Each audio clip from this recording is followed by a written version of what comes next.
Good afternoon, everyone. Hello, Dr. Banerjee. Good afternoon, Gitanjali. कैसी हैं? All well, ma'am. All well. Hello, Mr. Shukla. Good afternoon, Monica ji. कैसे हैं आप? मैं ठीक हूँ, बढ़िया हूँ. आप बताएं. Good afternoon, Josna ji. Hi, good afternoon, everyone. Hello, ma'am. Namaskar. Hello, namaskar. So where is I our? can see Atul ji here. Can you add Atul ji to the panel? I can see Meenu ji. Dr. Meenu Bal. Where is our moderator? He'll join. Jury is here. That's why moderator should be the first person to log in. Yeah. No, he was waiting for the session to continue. No, I know. In fact, I only wrote to him that it will take 5 minutes because the previous session went little longer. So it's going good. Oh yes, oh yes. I think it helped that we assisted them in making formal presentation. Okay. If we had left it open-ended, probably it would have been slightly haphazard. Yeah. Of course, we rushed through that because there were 800 plus applications. So trying to filter them out, and then almost at the last minute, we give them the presentation idea. But a couple of them were really interesting, I must admit. Yeah. So we should try to make it a bigger event now. And we should try Satish to ji, can help you them. add Dr. Meenu Bal to the panel? Because I think Atul ji is logged in from there. Check Pankaj. Has he? Satish ji, can you make Meenu Bal as the panelist? I can see madam in the list. I do.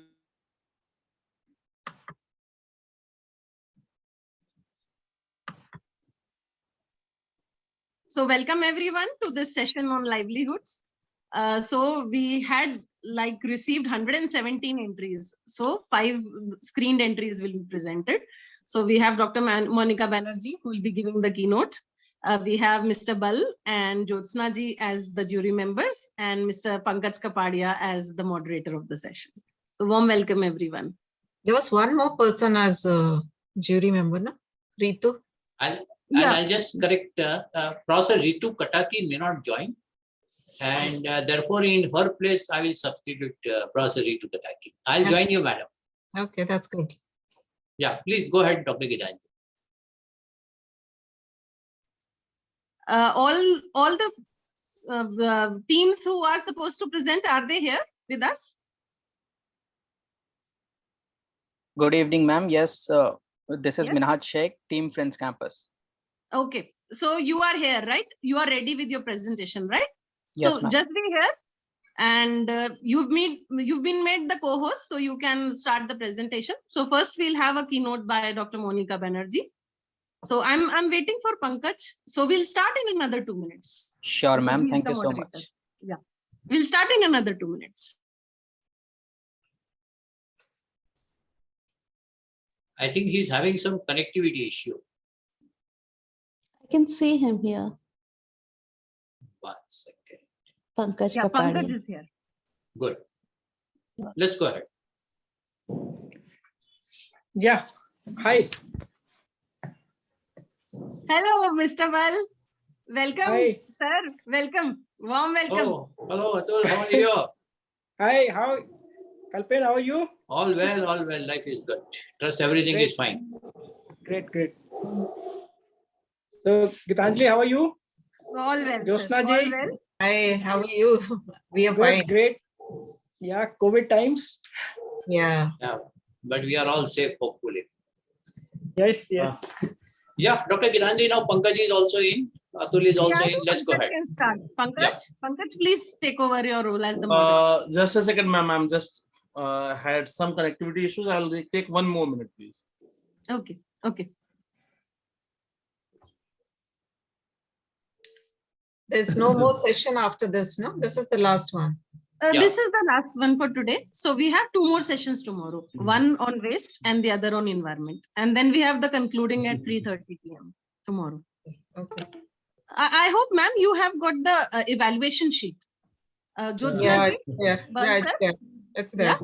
Yeah, so we have 5 criteria, 10 marks for each. So it will be, you'll be awarding marks out of 50. Mhm. I hope, Dr. Banerjee, you can also stay for hearing the presentations. There are only 5, if that's हाँ, कर दे possible. कैसे? Yeah. Yeah, Dr. Gitanjali, I'm fine.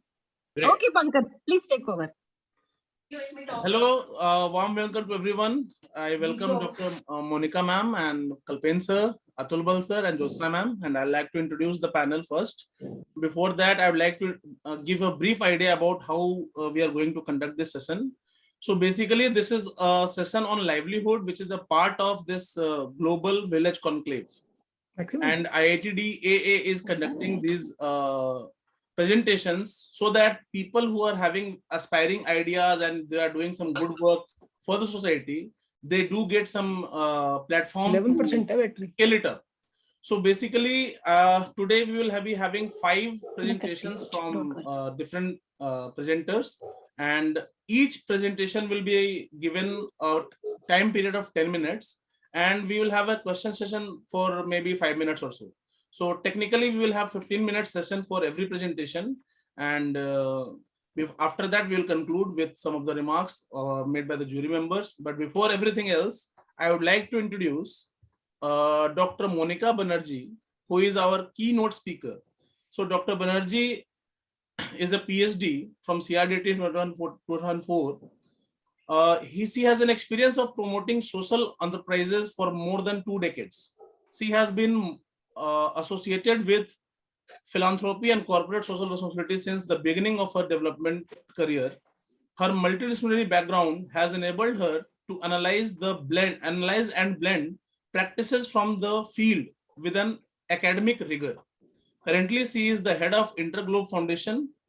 Dr. Banerjee has helped in seeding, nurturing around 100 of social organizations in her career span. She has written extensively for research journals, books, and newspapers. Her intellectual interests are inclusion, gender, and institutional building. So she was also a visiting fellow at London School of Economics in 2006. She is also an Aspire Fellow, a leadership cohort of 200 leaders from the corporate and social sector. In her free time, she does conversation around books through literary forums. I welcome Dr. Banerjee to this event, and we would like to hear from you, ma'am. Yes, ma'am. Thank you. Thank you so much, Pankaj. And thank you again, the Alumni Association. It's always a privilege to be speaking to you all, speaking along with the alma mater, engaging with the alma mater. So it's, as I say, it's a privilege. And Gitanjali, a special thanks to you for reconnecting all of us together once again. Having said this, I actually want to congratulate all of you for bringing together this initiative. Gramodaya seems to be a very futuristic idea, and I'm so much sure that it should see not only the light of the day, you have already begun a process, but it would expand itself. As I heard Mr. Shukla say, that this must kind of go on in a larger scale. And I'm sure that you would all know how and when to expand it and get more outcomes there. So I guess there are a lot of sessions in these 2 days, and this one is on livelihoods. I have been following the initiative since we last spoke. I think it was in December, and this morning also, I had the privilege of, again, listening to Lalitji. Thanks again for bringing him up. He's been a mentor and guru for all of us in the voluntary sector. See, livelihoods to me is, again, a means. In fact, it's just another instrument as health or education to reach this end of well-being for the entire community, well-being for the ecosystem. We speak here especially about rural livelihoods, but again, we kind of from time to time, whenever we speak about livelihoods, and I know this is a forum for largely for rural livelihoods. Maybe I'm not sure, but at some point in time there would be more discourses around livelihoods to be taken just as livelihoods, because sometimes I do feel there's a lot of connectivity between rural and urban livelihoods also. But having said that, we often also tend to adjectivize livelihoods as decent, durable, dignified, or sustainable livelihoods. Now, in the process of adjectivizing all livelihoods with all these adjectives, what is it that we actually mean? To my mind, and this is where I speak from my experience, to my mind, all these words tend to signify that somewhere we are constantly looking at those ideas. And sometimes when these ideas are new, when these ideas are going to be tested in a new place, they are called innovations. But these are constantly about ideas, whether decent livelihoods, durable livelihoods, sustainable livelihoods, or dignified livelihoods. It's always invariably about ideas. And today, when so many students, so many youngsters are going to present these ideas, we call them innovations. Invariably, our ideas, more often than not, revolve around technologies. This is what I heard Professor Vijay speak about in the morning session. Now, to my mind, yes, innovations are about technologies, but please also allow me to say that innovations or ideas could also be beyond technologies. And when we speak about something like livelihoods, or let me say about water or energy or waste management, it has to spread across technology, because the whole process of livelihoods from A to Z point has a number of steps, has a number of processes, and all these processes would beget ideas. Unless and until we explore with, we experiment with, we undertake risks around ideas in the steps, in the processes, we would hardly reach from point A to point Z. And so livelihoods is definitely about a lot of ideas around technologies, but it is also beyond technologies. Now, here I would just, if you allow me to very quickly go through these steps. Now, in a livelihoods process, and if this could in any ways help the youngsters who are going to make presentations today. Now, speaking from experience, again, speaking out of traveling to the rural areas and mostly remaining with the communities, staying put with communities in the villages, what we see is that the very first process is that of mobilization. The very first process is that of collectivization. You collectivize the people with who are going to engage in a, a durable, sustainable, decent, dignified livelihoods. Now, this whole livelihoods, which is actually, what does it mean? It is about securing those means for the basic necessities of your life. When you want to bring so many people together, there is a way of doing that collectivization process. You engage them into self-help groups. Uh, you make them into producer groups. You turn them around producer companies. You turn them around farmer producer groups according to the kind of rural livelihoods they would represent. And believe me, each of that would entail a lot of playing around with ideas. Otherwise ये mobilisation collectivisation का process पूरी तरीके से नहीं होगा. और अगर ये शुरुआती प्रोसेस है, इसी में अगर हम चूक गए तो काफी चूक जाते हैं आगे के प्रोसेसेस में. Having said that, you next come to the capacity building of these communities, of the groups that you have formed. Now, this capacity building would be a twofold process. One is the capacity building around the technology. You are talking about rural farm livelihoods, so it would be farm-based livelihoods, it would be crop-based livelihoods, it would be non-crop or animal husbandry, it could be artisans, to work with artisans, handlooms, handicrafts, beekeeping, fisheries, and whatnot. There's the whole range that you have that's available to you, even construction, even masonry. So all of that. So capacity building is about including or informing them about these new technologies, playing around with these new technologies, but it is also about telling them how to have proper management in the groups, how to look at your group management processes, your leadership processes, your relationship building processes. Now, all of these entail a certain amount of playing around with ideas, as I constantly say. Now, after these processes, what you have there in this whole livelihoods chain with you. There is this whole thing about convergence. Now, you are talking about one set of livelihoods, but that entire chain would mean that you also look at other stakeholders. Now, there would be just the technology producers, you youngsters, but probably for you to actually make use of your technology, you will have to reach out to so many other stakeholders and partners. There is this element of convergence.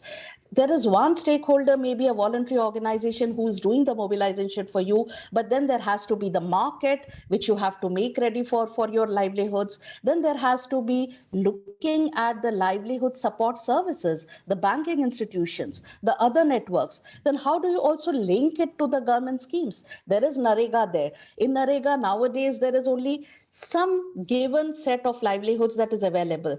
But tomorrow, who knows? You could actually propose to the Narega people that, look, there are very many other things that our technology is here to deliver. And our technology is all about application. The most successful your technology is when it is applicable to so many other things, so many other people get benefited out of it.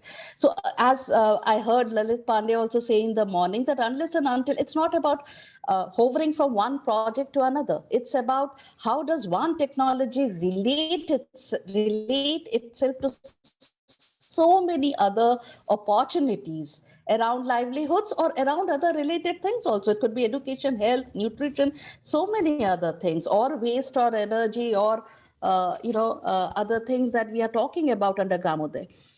After convergence, there is a very important element, और यहाँ पे थोड़ी सी चूक हम सब लोगों से होती आ रही है, ये जो element of inclusion और diversity का है. Joe, I know that IIT Delhi has begun something called, Inclusion and Diversity Center, and I would be very, very interested to understand the deeper nuances of the center. But let me tell you that, at least in my 25 years, and I say with certain amount of pessimism, however hard we try it, we forget about Gandhi's talisman on and off. Just as Lalitji also said that unless and until we are thinking about how our technology, how our ideas, how our innovations are going to help the last mile community, the last household in the village, the last woman in the village, the women-headed households in the village, we are not going to become successful in whatever we do. हो सकता है कि कोई बताए नहीं हमें, क्योंकि वो हाशिए पे रह जाने वाले तबके पे रह जाने वाले लोग हैं, तो छुप जाते हैं, इनविजिबल हो जाते हैं. लेकिन अगर आप अपने दिल को कचोट के देखें तो दिखेगा कि हम वहां तक नहीं पहुंच पाए जहां पर हमें जरूरत थी. और हर जगह के cultural context, realities are distinctly different between delta and omicron. So these last 2 months, November and December, जिससे कहते हैं ना कि छूटते ही निकल पड़े, तो जैसे ही मौका मिला, I was again in the villages, and most of the times I was in Gujarat, I was in Bihar, I was in Odisha, traveling to only the tribal blocks of specific districts.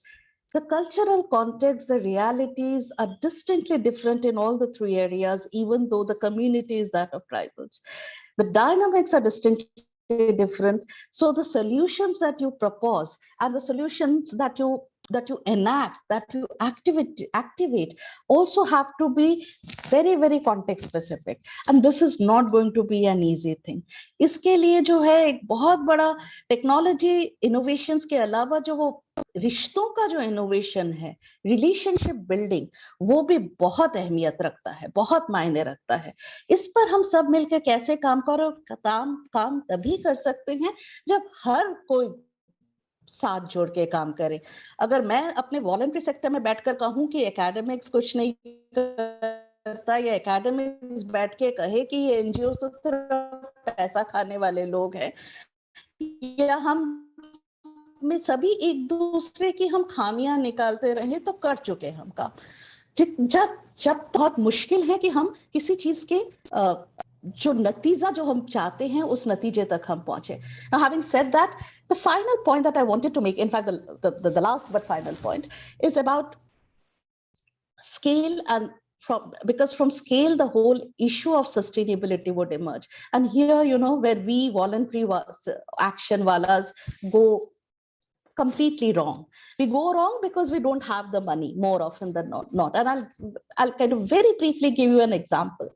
So we would be very good in forming SHGs. We would getting women out of their households, telling them about alternative livelihoods, और कैसे गोटरी से आप जो है अपने घर का income इस यहाँ से लेकर यहाँ तक बढ़ा दे सकती हैं और सब कुछ कर सकती हैं. Convergence भी हम कर लेते हैं. We would get the government schemes there. We would get our साथिन्स, we would get our बंधु, सबको सब चीजों के लिए बता दिया. We would also get youngsters like you to bring in the right technology. But then when it comes to sustainability comes the whole element of scaling, because scaling is so much more important. And we have learned, I myself have learned the lesson hard way, is that how do you do it? How do you make it sustainable unless and until there is a scale?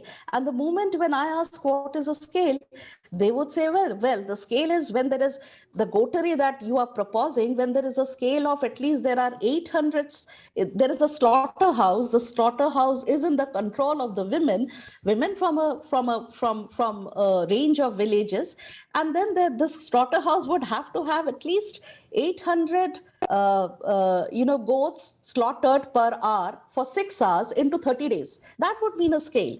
And for that scale, if you have to have a slaughterhouse, it would also mean machinations. It would also mean that kind of machine cost. And if you're talking about value addition, if you're talking about this whole value chain analysis, and in this value addition would mean that then not only the meat, but you also harvest the skin, and you also harvest the blood, and you also harvest the bones for the sugar industry, and you also harvest the fat for the ice cream industry, so on and so forth, would mean different kind of machines. And here is where, so on one hand, of course, you have the technology, you need the technology, you need cost-effective technology, low input technology for all these machine costs, but you also need your land cost and your infrastructure cost to build these slaughterhouses. So, and something that, and this is one of the indicators of livelihoods, the ownership of your productive assets. So if the slaughterhouse has to be your asset, let me tell you, no voluntary organization or the CSR that is supporting them or the philanthropic organization that is supporting them will be able to invest in that kind of a input. So here is where we fall short. And here is where this whole idea revolution is needed from going to point A to point C. And finally, this whole thing about from scale to sustainability is never look at the instrument as just the end in itself. Livelihoods, and this I say from my experience, that livelihoods is just a means, just an instrument to reach the larger vision of overall well-being of the community. Your project could be just about water structures, just storing water by reconstructing your water structures. With stored water, then your farms get irrigated. And with more irrigated farms, more crop diversification, with more crop diversification, more incomes. With more incomes, what? Buying will it end in buying more alcohol for the men in the household, or will it end in getting better nutrition for the child? And if it is better nutrition, then what are those मापदंड of nutrition? कि अब तो वो जमाने चले गए कि पहले हम कहते थे ग्रेन बैंक हो कि मुट्ठी भर अनाज हर कोई वो अन्न कोश में डाले. अब सुनने में आता है कि कोई भी गांव का कोई भी हाउस होल्ड भूखा नहीं सोता है. So now the parameters for nutrition has changed. Now for me the parameter भी आपके घर के बच्चे को या घर की महिला के खाने की थाली में न्यूट्रिशन के मामले में क्या है? फैट्स, कार्बोहाइड्रेट्स, प्रोटीन्स और विटामिन मिनरल्स में वो क्या खाता है? इतनी जो केले की खेती होती है, एक केला बच्चे के आहार में हो रहा है कि नहीं, अंडा है कि नहीं? So it is also about that nutrition. It is also about how better incomes have led to ensuring yourself in health schemes, ensuring yourself in or saving your money. It is about getting more productive assets for yourself. It is about starting new entrepreneurial activities for yourself. So it is about integrated village development, and that is exactly what you mean by Gramodaya. It is this whole concept of Gram ka Uday, which cannot be just by livelihoods and or just by waste. And it's again interconnected, because I can tell you that in Rajasthan, where we experiment with waste picking, the where there is one organization bringing in machines for segregating the waste, that has also led to generating incomes for so many rural youth in that heritage town. Ideas triggered through waste management technologies has also generated livelihoods. Similarly, water structures have also generated livelihoods and nutritional well-being. Similarly, afforestation has led to better livelihoods and better income and better overall well-being. All these are very interconnected things. I'll stop by saying that, while you kind of keep doing your innovations in technologies for Gramodaya, but please try to bring all the stakeholders who would be instrumental for doing the various steps in this whole livelihoods or value chain cycle from A to Z. कहीं पर NGOs की जरूरत पड़ेगी, कहीं पर IIT की जरूरत पड़ेगी, कहीं CSIR की जरूरत पड़ेगी, कहीं private की जरूरत पड़ेगी, कहीं CSR की जरूरत पड़ेगी, कहीं philanthropy की जरूरत पड़ेगी. So I'll just stop at that and thank you so much.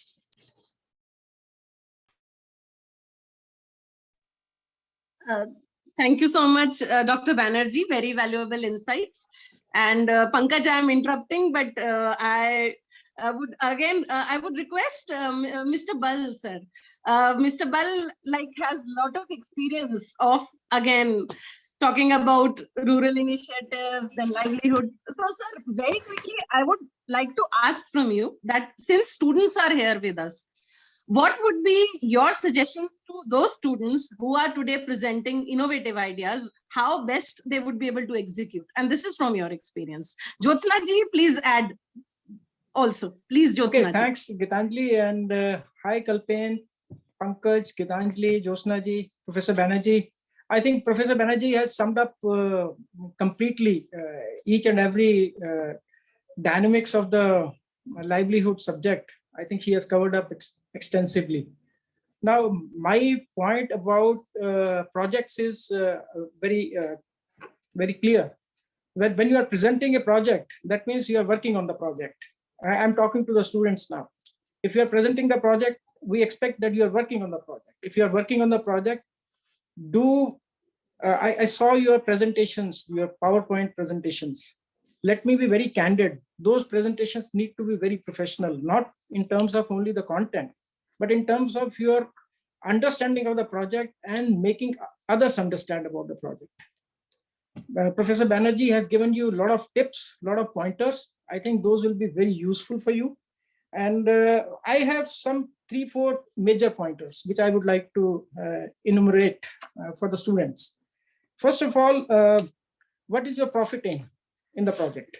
Is it going to be low profit? Is it going to be a social engineering project? Is it going to be a growth oriented? Is it going to be a purely non-profit?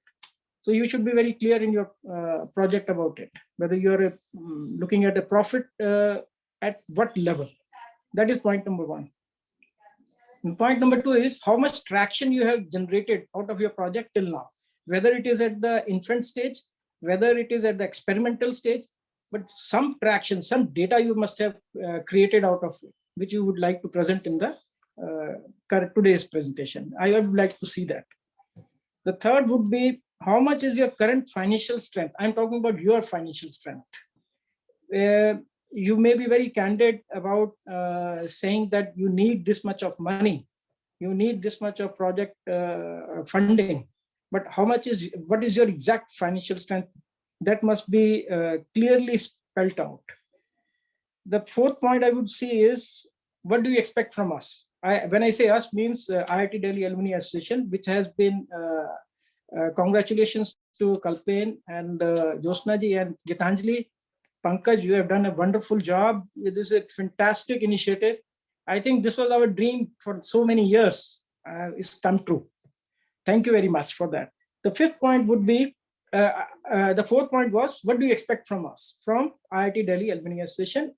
If you have a very clear strategy in front of us, maybe we'll lead, being a facilitator. IIT Delhi Alumni Association will be a great facilitator for you. So we'll reach out to alumni at large. So maybe that will be very useful for you, but you have to spell out, what do you expect from us? The fifth point would be, do you have any family member involved in your project? Now, this is a very touchy subject. People do say that family members are normally, but such type of livelihood projects, I would like to see whether you have any family member attached to your own project or not. These are the 5 pointers. Thanks, Gitanjali. Thanks, Kalpen, Pankaj, Josna ji, and Professor Banerjee. Thank you very much. Jyotsna ji, please, since you evaluate projects, since you are in pitch sessions and you have so much experience of nurturing entrepreneurs, so please, your very quick remarks, I would request. Yeah, hi everyone. And thank you for inviting me here. And I would say thank you, Dr. Banerjee. You've given really nice keynote saying it needs diversity, it needs durability, it needs scalability. So all these ideas definitely have to be scalable, and how much help they need from us, they should speak out, and how much technology is being used. Let's see in their presentations what all inputs we can give them, where we can help them after seeing their presentations. So we can finally work towards those points and help them out. So let's see their presentations and then we will see how to work out with them. Okay. Otherwise, nice points have been given by Atulji also, by Dr. Banerjee also. And Kalpen is also there. He would also give his inputs. So let's see their presentations and then go forward with them. Yeah, thank you, ma'am. I have requested Kalpen sir, our president, to participate in this event on behalf of Professor Ritu, who somehow did not manage to join us for some specific reasons. So I'd like Kalpen, I'd like to ask Kalpen sir to share a few words, then we can go ahead with the presentations. I think thanks, Pankaj. But in the interest of giving more time to our participants, I think we should take off with the actual presentations.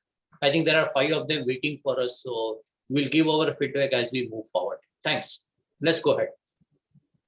Okay, thank you, sir. Thank you so much. And the whole event, I think, was very well summarized by Dr. Banerjee. She actually set the tone for the event. And I must congratulate Dr. Banerjee for the same. And it was pleasant hearing you, ma'am. I have been a part of this kind of a project, which I can tell you with my personal experience.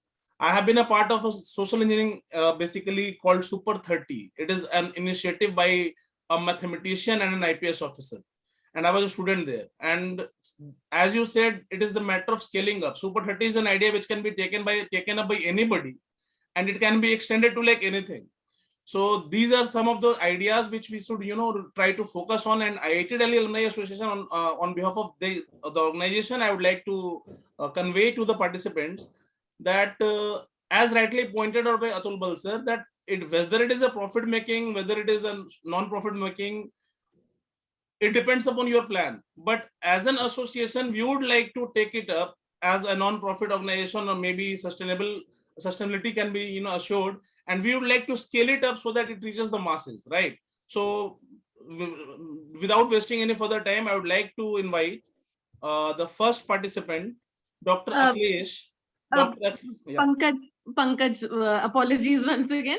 Professor Ritu Kataki is trying to join. So I would request Satish ji, please allow her in the panel. Oh, excellent. Professor, yeah. And that's a very good news, incidentally. Great. First of all, it relieves me, but you also have a very eminent panelist joining you. Yes. Because it could be very early morning for Professor Ritu Kataki right now. And I'm very happy that she's able to make it. She wants to share an index with all of us. So I'm hoping that she's able to join. There was some connectivity issue. Yeah, there she is. Hello. Yeah, I can only connect with my phone, not with my laptop for some reason. I don't know why, but anyway. I'm Welcome, here. Professor Ritu Kataki. Hello. Welcome, Hello. Somehow managed to join. Okay. So my laptop connection is not working for some reason, but it's okay. Yeah. Yeah, please, Pankaj, please introduce ma'am, and then she can continue. You are on mute, Pankaj. Unmute yourself. I welcome Professor Ritu Kataki. She is the first female ethnic minority professor of physical and analytical chemistry in the Department of Chemistry at Durham University in UK. Her research has led to collaborations with SMEs and leading companies. She is a founder director of Small Biofilms Limited, a spin-off company based in research and development in the group. In addition to her academic work, Professor Kataki is involved in equality and diversity related works in the university and the Royal Society of Chemistry as well. She is also a trained yoga teacher and has taught in yoga festivals in UK, with particular interest in yoga practices for addressing unconscious bias. So I welcome Professor Ritu, and it is great that you are able to join, ma'am. Thank you. Thank you. Thank you. Thank you. I look forward to the session. Would you like to share a few words? Yes, this came to me rather last minute, so I'm not sure what to expect, but I am expecting some excellent presentations. And this is an excellent initiative, especially to involve younger folks. It's always us older folks who are giving talks and talking at people, but it's really nice to see young people getting involved in the science, to involve in ways of using science to help develop their local communities. It's an excellent initiative. So that's all I want to say at the moment. Thank you. Okay, thank you so much, ma'am. I would like to invite Dr. Akhilesh Kumar Verma for the first presentation, and he will actually focus on 2-3 key points. So I will leave it up to him to elaborate on his presentation. Dr. Akhilesh Kumar Verma ji. Thank you, sir. Am I audible? Yes, you are audible, sir.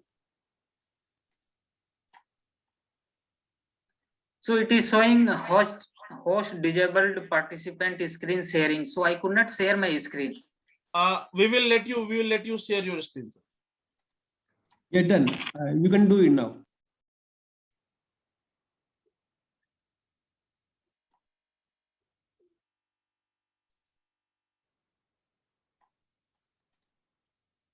Mr. Verma? Yes. You can do now.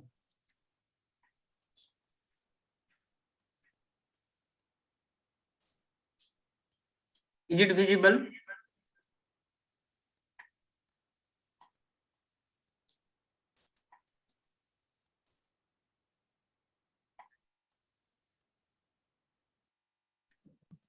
Please, Sir, please is go it ahead. clear? Go ahead, Please- sir. Go ahead. Go ahead. Please go ahead, Dr. Verma.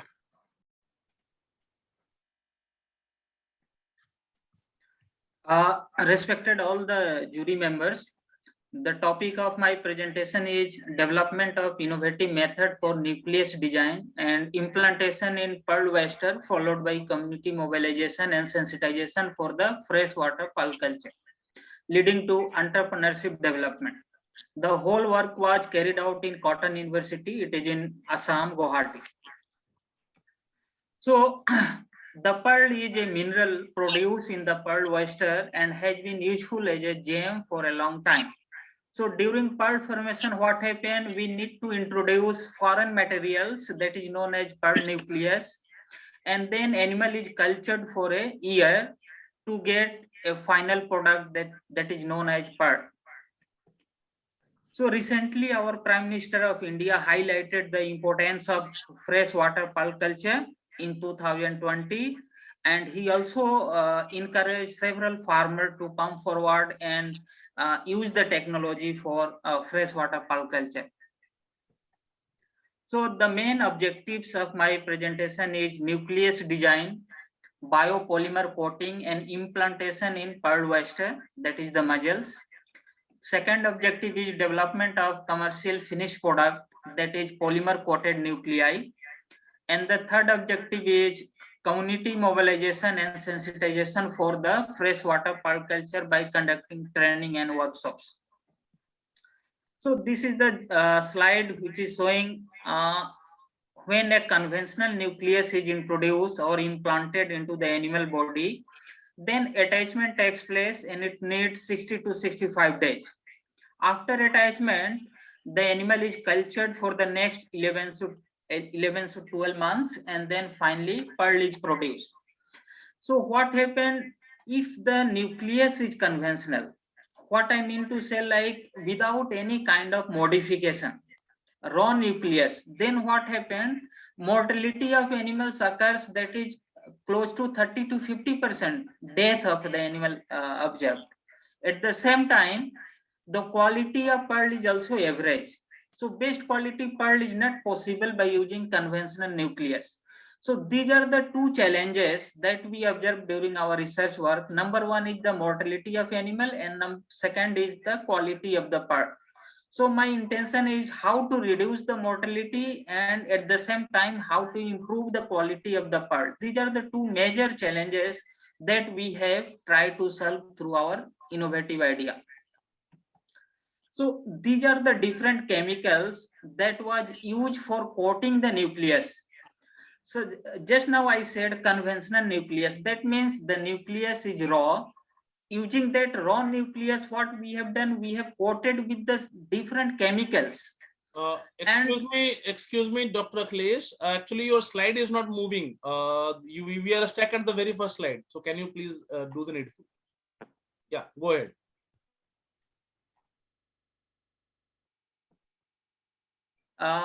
Sir, now changing? Yes, it is changing now. Okay, so sir, in presentation mode, it is not visible. The changes is not taking place. So I will go through the normal mode. Go ahead. So for polymer coating, we have used different chemicals, and the main reason for using chemical was to introduce positively charged to the nucleus. Later we'll come to know what is the significance of positively charged nucleus. So the next slide is, here I have shown the base of the nucleus, and on the top of the base, two chemicals, silane and poly-L-lysine is coated. And after, the main reason for this coating is to make tissue compatible with the animal's body. Because once we introduce foreign materials, then there is a lots of chemical reaction with the animal tissue. But after coating, what happened? Tissue compatibility is very easy, means there is no much reaction. And this whole concept we applied for a patent. It is still under process. So here I would like to show my research data. So what happened? Once a nucleus is introduced into the animal, then attachment time is required, that is 2 months in an average. So the first column in my data showing column A, which is control without polymer coat, and B to J is the coating nucleus. So what we observe, like all the coated nucleus is showing less time for the attachment of nucleus. And second graph is showing here also the control, and B to J is the treatment group. So what happened in treatment group? I can say like survivability is increased by 40 to 45%. In case of control group, survivability of animal was close to 50. But after polymer coating, we have observed 85 to 90 days of survivability. And here I have shown the comparative quality of the pearl. The top row showing the pearl without polymer coat, and the down one is showing the nucleus with the polymer coat. So easily we can differentiate. In case of polymer coat nucleus, the quality of the pearl is very good, and there is no spot in the outer surface. And the last one is the finished product, that is done by fitting with the locket. Technical feasibility of the idea.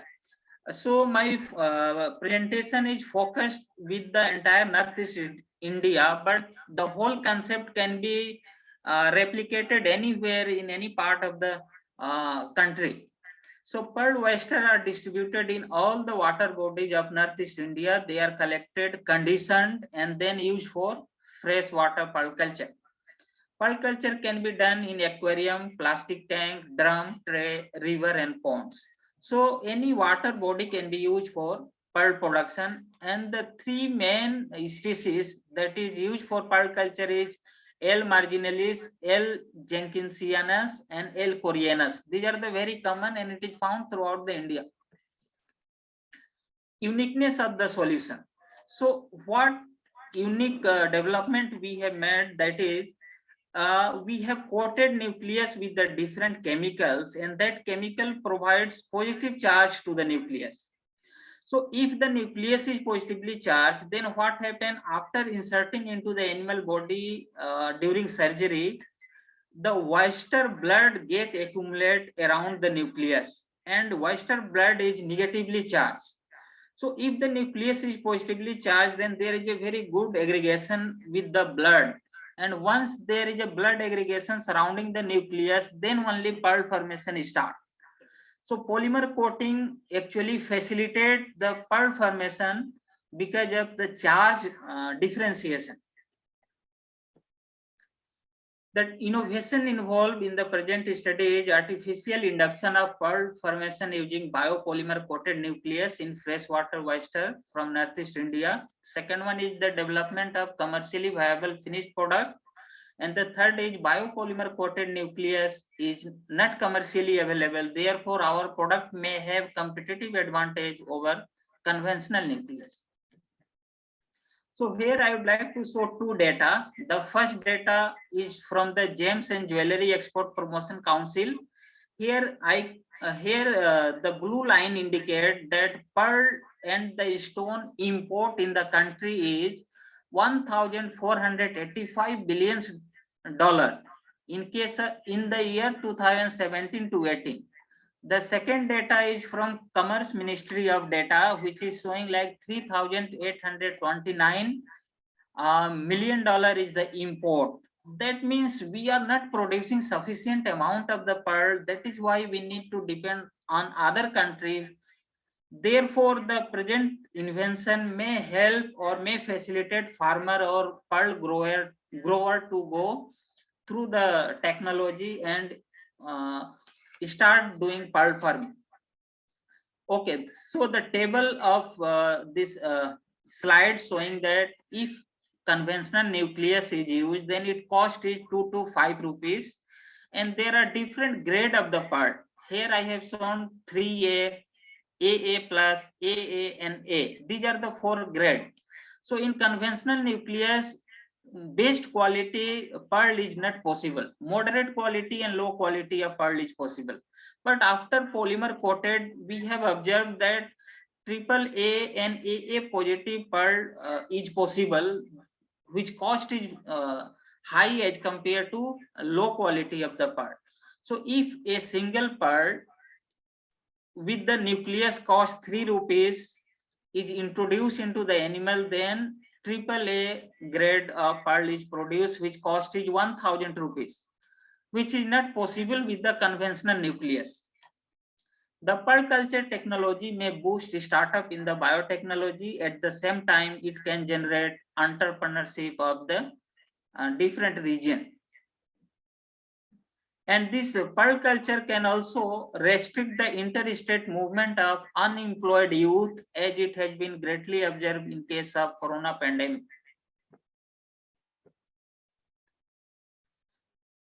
So these are the members in my team. Me, who is doing pearl nucleus design and surgery. Then Namram Susandrajit, he is expert in doing pearl breeding and genetic engineering.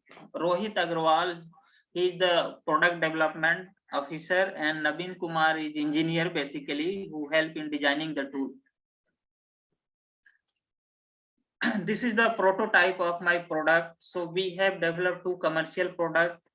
Product 1 is silane coated and product 2 is poly L lysine coated. And the whole idea is very well fitted with the Vocal for Local and Make in India scheme. And this is the second product which we have developed by egg cell.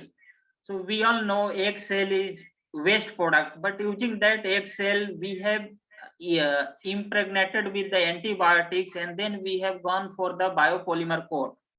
And then we have designed the nucleus. This is still under progress. We have not tested in the lab. hopefully it will work in the natural system also. So our long-term goal is to go for community mobilization, sensitization for the freshwater pearl culture, which is very well suited with Atmanirbhar Bharat scheme of the government of India. These are few photographs during the culture and training program that we run in our university. These are the culture techniques that we are adopting. So thank you very much. Thank you, Dr. Akhilesh. Thank you, Dr. Akhilesh, for this nice presentation. And I will open for the question and session from the jury members. Yeah, Akhilesh, Yes, ma'am. you just done experiments in your lab, or actual production has also started? Madam, for the last 5 years, I am working in freshwater pearl culture, and we have already produced a natural system as well as in artificial system. Artificial system include aquarium, natural system include river and ponds. So production is already in the process. But have you sold it anywhere? No, ma'am. Actually, we are not allowed to go for commercial selling because I am working in the university. But university is in the process of talking with the company, so it will be through the administrative officer only. So this is basically a research project for you. Yeah, maybe. I think Professor Ritu has raised her hand. Professor Ritu, go ahead.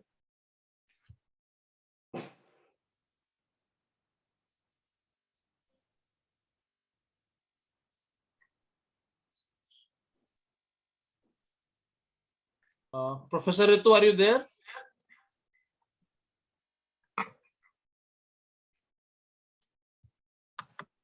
I think Atul wants to raise a query. Yeah. Akhilesh, Dr. Akhilesh, let me congratulate you. You've done a wonderful research, but let me also in a very candid manner, let me also tell you, your presentation is not great. It's not really appealing to us. It is not clear to me what exactly you would like to do. It's not clear. Are you going to empower the farmers at the grassroots level, or are you going to lend your technology to somebody who can use this technology and gain profits? It's not very clear from your presentation. But fundamentally, on the content, you've done a wonderful research. You deserve congratulations. It's a very sensitive subject and highly connected to the grassroots. Now, please confirm. Please confirm what exactly is your aim. Okay. Sir, freshwater pearl culture is done by the different farmer in different state of our country, but they are using the conventional nucleus that cost 3 rupees per piece.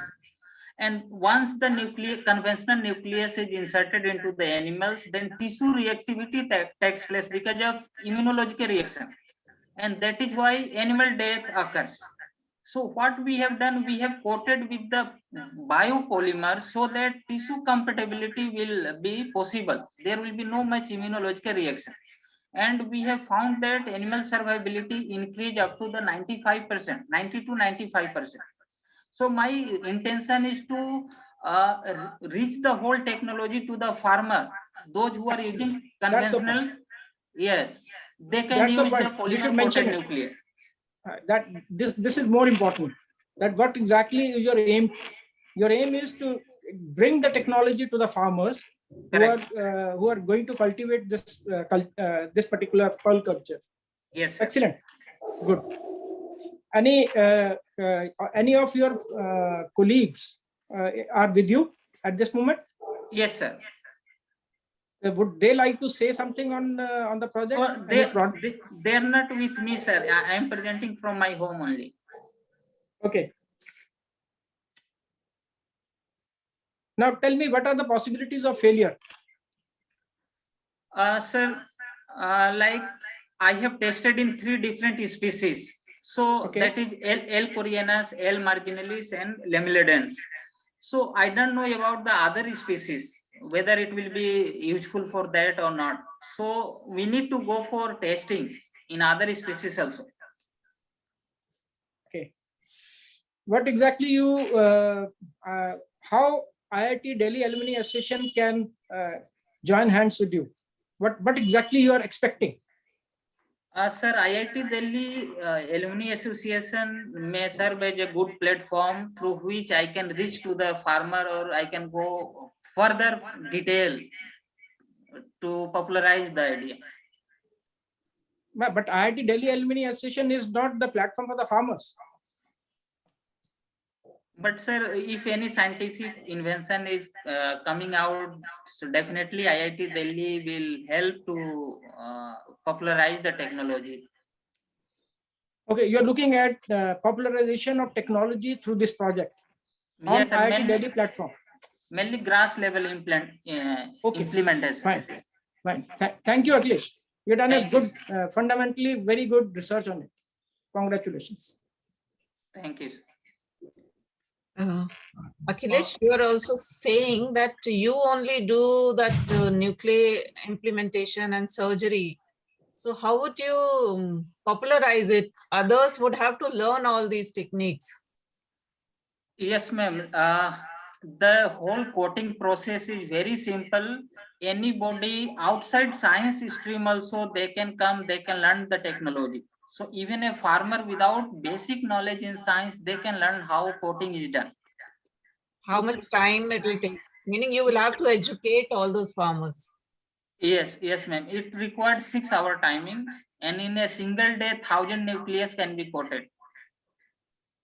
Okay. And how do you get this nucleus?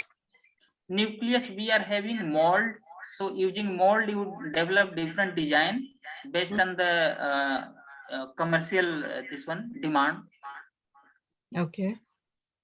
And I've seen in your designs, there is no round pearl. You have made different designs. Yes, ma'am. Actually, the round pearl is produced by China, and they have very good market. And it is very cheaper also. If we produce round pearl, then we cannot compete with the Chinese market. But the quality may differ, no? Yes, ma'am. And but the best thing is, like in India, we can produce designer pearl, which cannot be produced by other country, because we are having the very unique animal that is not available in other countries.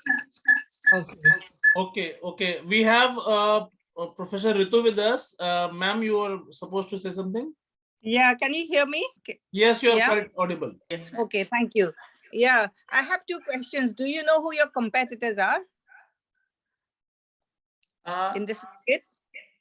Ma'am, in India, so far from the literature search, I didn't find any laboratory or any product that is they are dealing with the polymer coated nucleus. Everyone is using conventional nucleus. Okay. And the other thing is, do you know what the how you identify pearls? What is their crystal structure, and do you do any microscopy to identify that the pearl is acceptable for use? Yes, ma'am. Generally, we do X-ray. Okay, you don't do any microscopy? No, ma'am, because X-ray gives us information about the thickness of the pearl, and that decide the quality. And the crystal structure also you do XRD? Yes, ma'am. Easy. Okay, that's good. That's excellent. And the other thing is are there any other uses of pearl? So there are some uses of, the pearl powders, maybe something that's left over from the pearl you can use. Have you ever thought of that? What other uses you can put? Yes, ma'am. In Ayurveda, pearl powder is used for development or helping mineralization of bones. Yeah, that's right. Yes. So have you explored that use as well? No, ma'am. In that field, we have not done any kind of research. Okay. Thank you. Thank you. Thank you.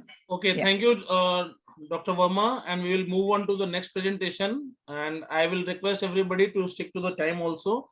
So I welcome Mr. Ayush Chaudhary, and I will ask himself to elaborate on his project. So Mr. Ayush, are you there? Yes, sir, I'm there. Am I audible? Yes, you're audible, Ayush. Go ahead. Please Yes, sir. stick to the time of 10 minutes and then we'll have question sessions for 5 minutes. Right. Go ahead. Yes, sir. Namaskar everyone. My name is Ayush Saudhary and I'm from JNEC, Aurangabad. And I'm a first year BTech student over there. Is this visible to you, sir? Hello? Hello? Yes. Yeah. The members of our team, I'm Ayush Saudhary, that's me. I'm a student at JNEC Aurangabad MGM University. And my teammate is Ayush Korapkar, who is also an FY BTech student at JNEC Aurangabad. So our proposal is a vertical farming, that is multi-story farming. So normally we see farming, we see farms that are spread over a 2D area. So we don't utilize the vertical space that much. But in this proposition, we are saying that we can build multiple buildings, building-like structures for farms that can be used to farm various crops, and we can actually multiply essentially the area, not to multiply because some area will be used, but we can increase it like by 4 or 5 folds. If like if you have 5 floors, you can increase the area by a lot. So this is our proposition. So the larger vision behind is multiplying the farming area and making use of the available area. So we have only limited area at our disposal. So we can actually increase the area and increase it by multitudes. So that is the general idea. And we can also use different combinations of crops, and we can use create a greenhouse like environment by using polyhouse. So you can create actually configure the different factors like temperature, altitude, and the amount of light it receives. The main thing is you can use different crops. So there is no concern about the we can use a lot of crops, so that is very beneficial. So because using we can produce many different crops, sorry. And also the water usage reduces a lot in this process, because we use polyhouse, and there is a less water loss. And the impact it has on rural areas is that it increases the farming area first, and it also increases the yield. So as the yield increases, one earns more money. So the farmers can earn a lot in the same area that they used to earn lesser before this idea would be implemented in the farm. So this can also create a lot of jobs, because this planning is farming is planned on a huge scale. So people will be needed to look after the farms and maintain them. So the third part is implementation of this. So how we are going to implement them. So this is just a prototype as of now. We haven't come to a final model, but we are thinking of making a floor of fiberglass polymer, because it is very strong and economical, and to support the different flows of soil.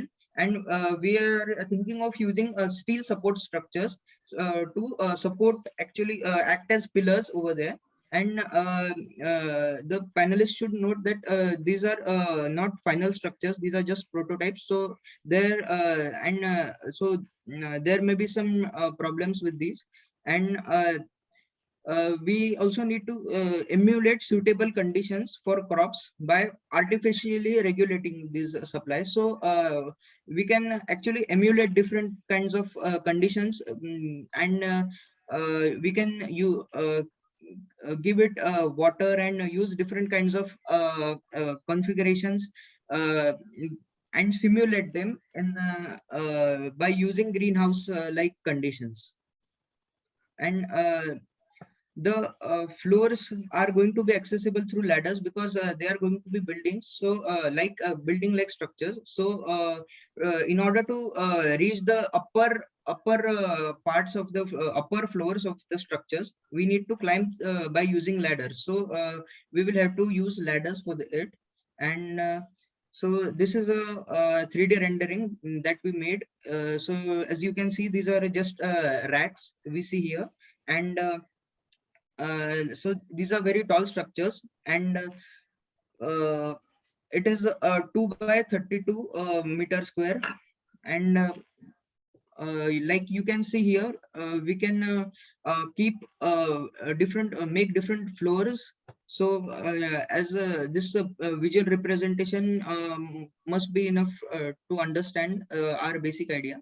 So the cost concerns, so these are just rough concerns, costs that we pulled from the internet, like we calculated them through the prices. So actually I guess the most important thing here is fertile soil. So soil in Maharashtra, we have lal mati or red soil that is very beneficial in using. So this is going to cost around 10,000 per unit. So this unit is of 7,000 square feet and of 5 floors. So this is our a unit that we have taken for example. And so there are structural costs. Sorry for interruption, Ayush. Yes, sir. Is it 5 into 7,000 square feet? That is 35,000 square feet, or it is 1,400 into 5? It is 7,000 square feet per floor. So yeah, the total area will be 5 into 7,000, like 35,000. Okay, okay, go ahead. Yeah, so this structural materials, that is basically the steel and fiberglass polymer we are going to use. So it is going to cost around 1 lakh rupees. So that we calculated, and these are the primary costs. So it is in the end, it is going to cost us nearly 1.5 lakhs. And the secondary cost, which are going to be per month cost, monthly costs. These primary costs, they are one-time cost, or we can say these costs can be are like we have to pay for them once, like 5 years, because like this structure may collapse, or other unwanted things may happen. But these secondary costs are monthly costs, like we need maintenance for the structures, and also we need labor to look after the crops. So these are very cheap, like 2,500 rupees we are thinking of paying. And the labor, that is 1,000 rupees per unit. So it may get multiplied as the units increase. And we also need for protection from different animals and different kinds of insects as well. And there are costs of electricity. So we need electricity for two main purposes.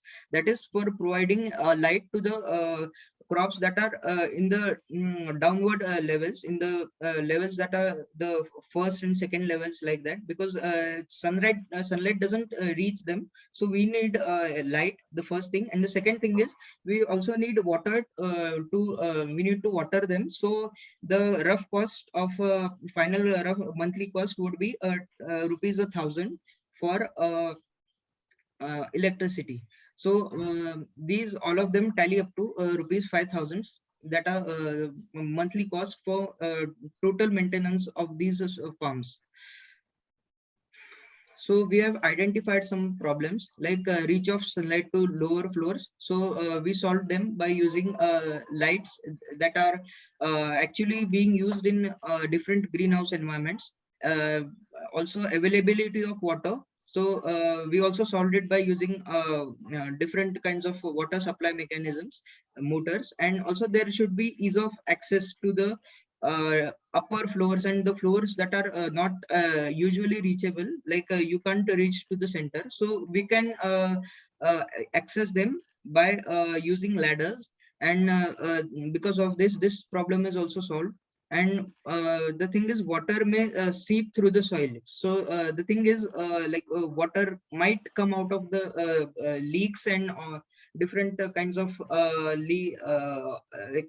areas like openings in the containers, because they are open containers after all. So these are the problems. And availability of materials. So these materials are not readily available. Like you don't have soil readily available in lots of areas that can be used for farming and cultivation.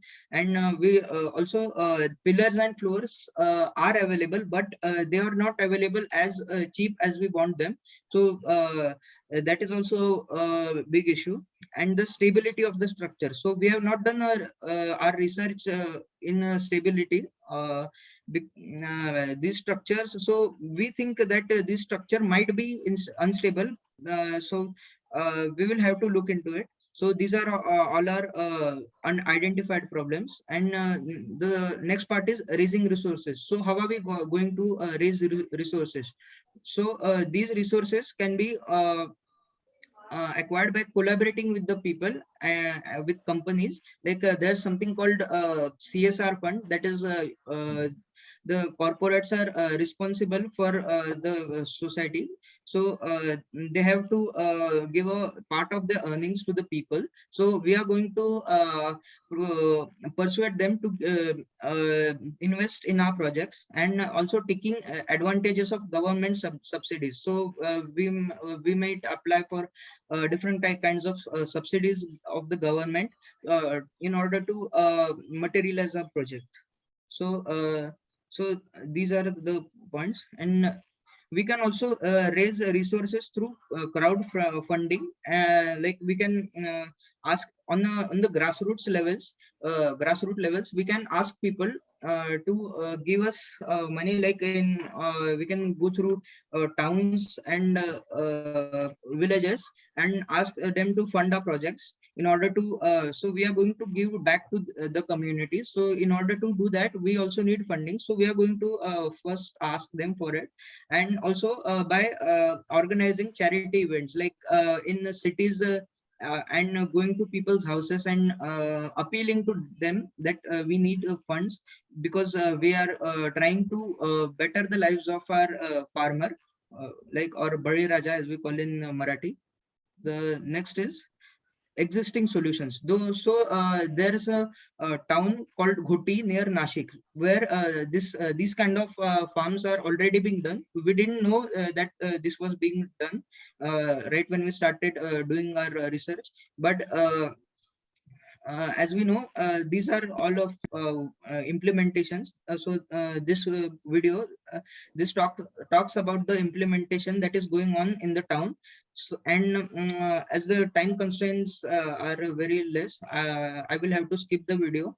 So, but it is a very nice video which explains everything about it.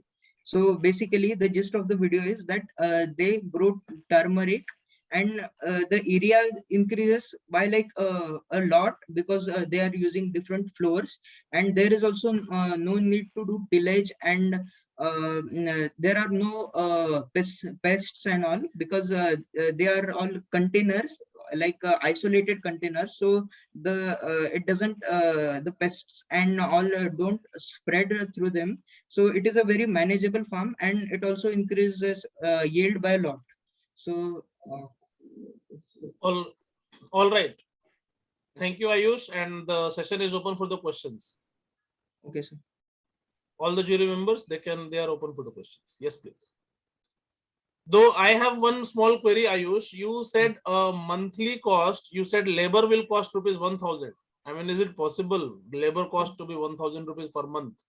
No, I mean, sir, this is just our idea. I mean, I don't know about the cost. These are just a rough cost. Like, I know I'm not going to exploit the laborers, but yeah, I will come to a suitable. Pretty good for a first year student, Ayush. No issues. Go. I will request the jury members to go ahead with the question. Can Pankaj, can I ask? Yes, sir. Yes, sir. Okay, Ayush. Yes. I love your compassion for the project you have undertaken. I love it. You need to, though it's not a teaching, because you must have come prepared with some background in your mind. As I have been talking about what exactly you want. What do you want to do? I want to increase the area available. So, You want to increase the area available to whom? To yourself or to somebody else? To farmers, the farmers. To farmers. Yeah. That, so you want to start a consultancy firm. Like a non-profit project. Like we will help them in. That's okay. A non-profit, a consultancy to the farmers. Yes, sir. Okay, fine.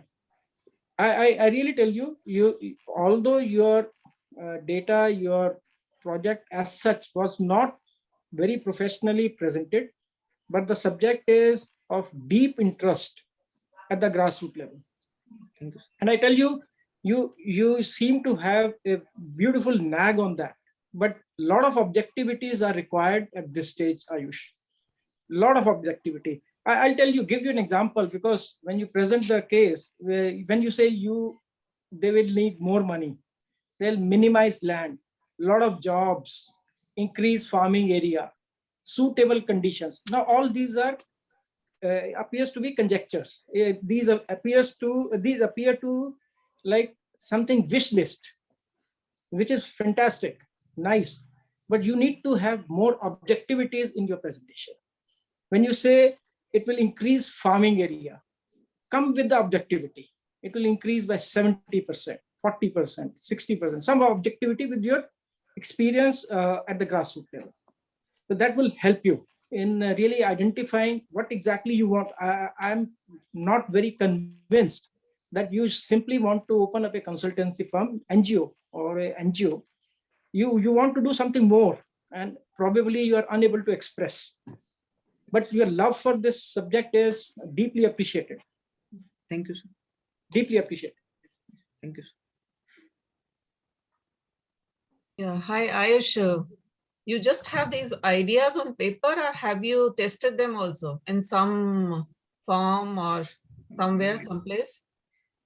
Actually, we are college student in midst of the pandemic, so we have not tested these ideas. But there are actually implementations going on in rural areas in Maharashtra. Like I showed you the example of a village, and they are very happy with all the results, because it is the practical implementation has been successfully carried out by them.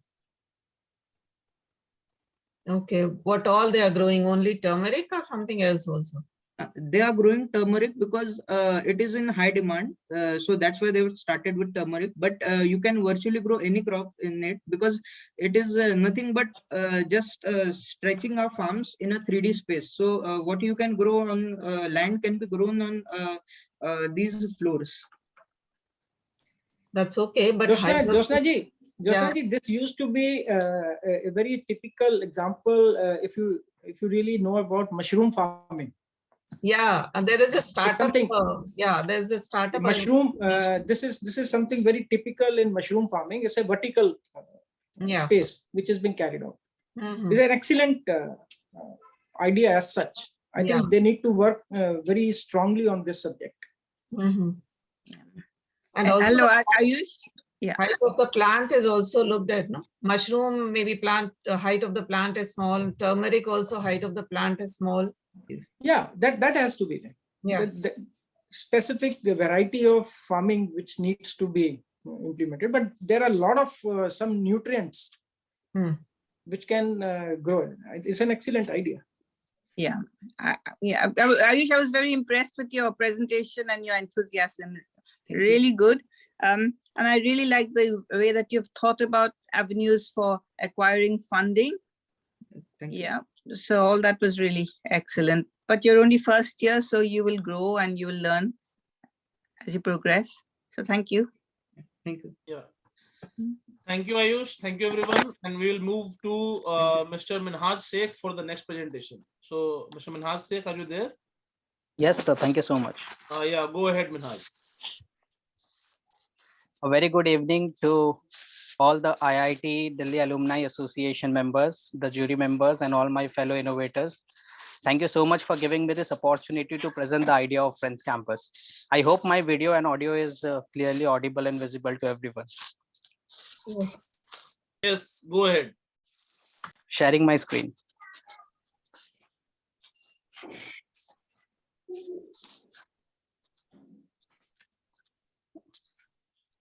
Is it visible, the slides? Yes, yes. So with Friends Campus, it's in one line we say as a personalized tuition for KG to 12th near you. And myself, Minhaj Sheikh, I am born and brought up in Mumbai, the neighborhoods of Dharavi. I completed my master's in computer application from Brexit, Mumbai.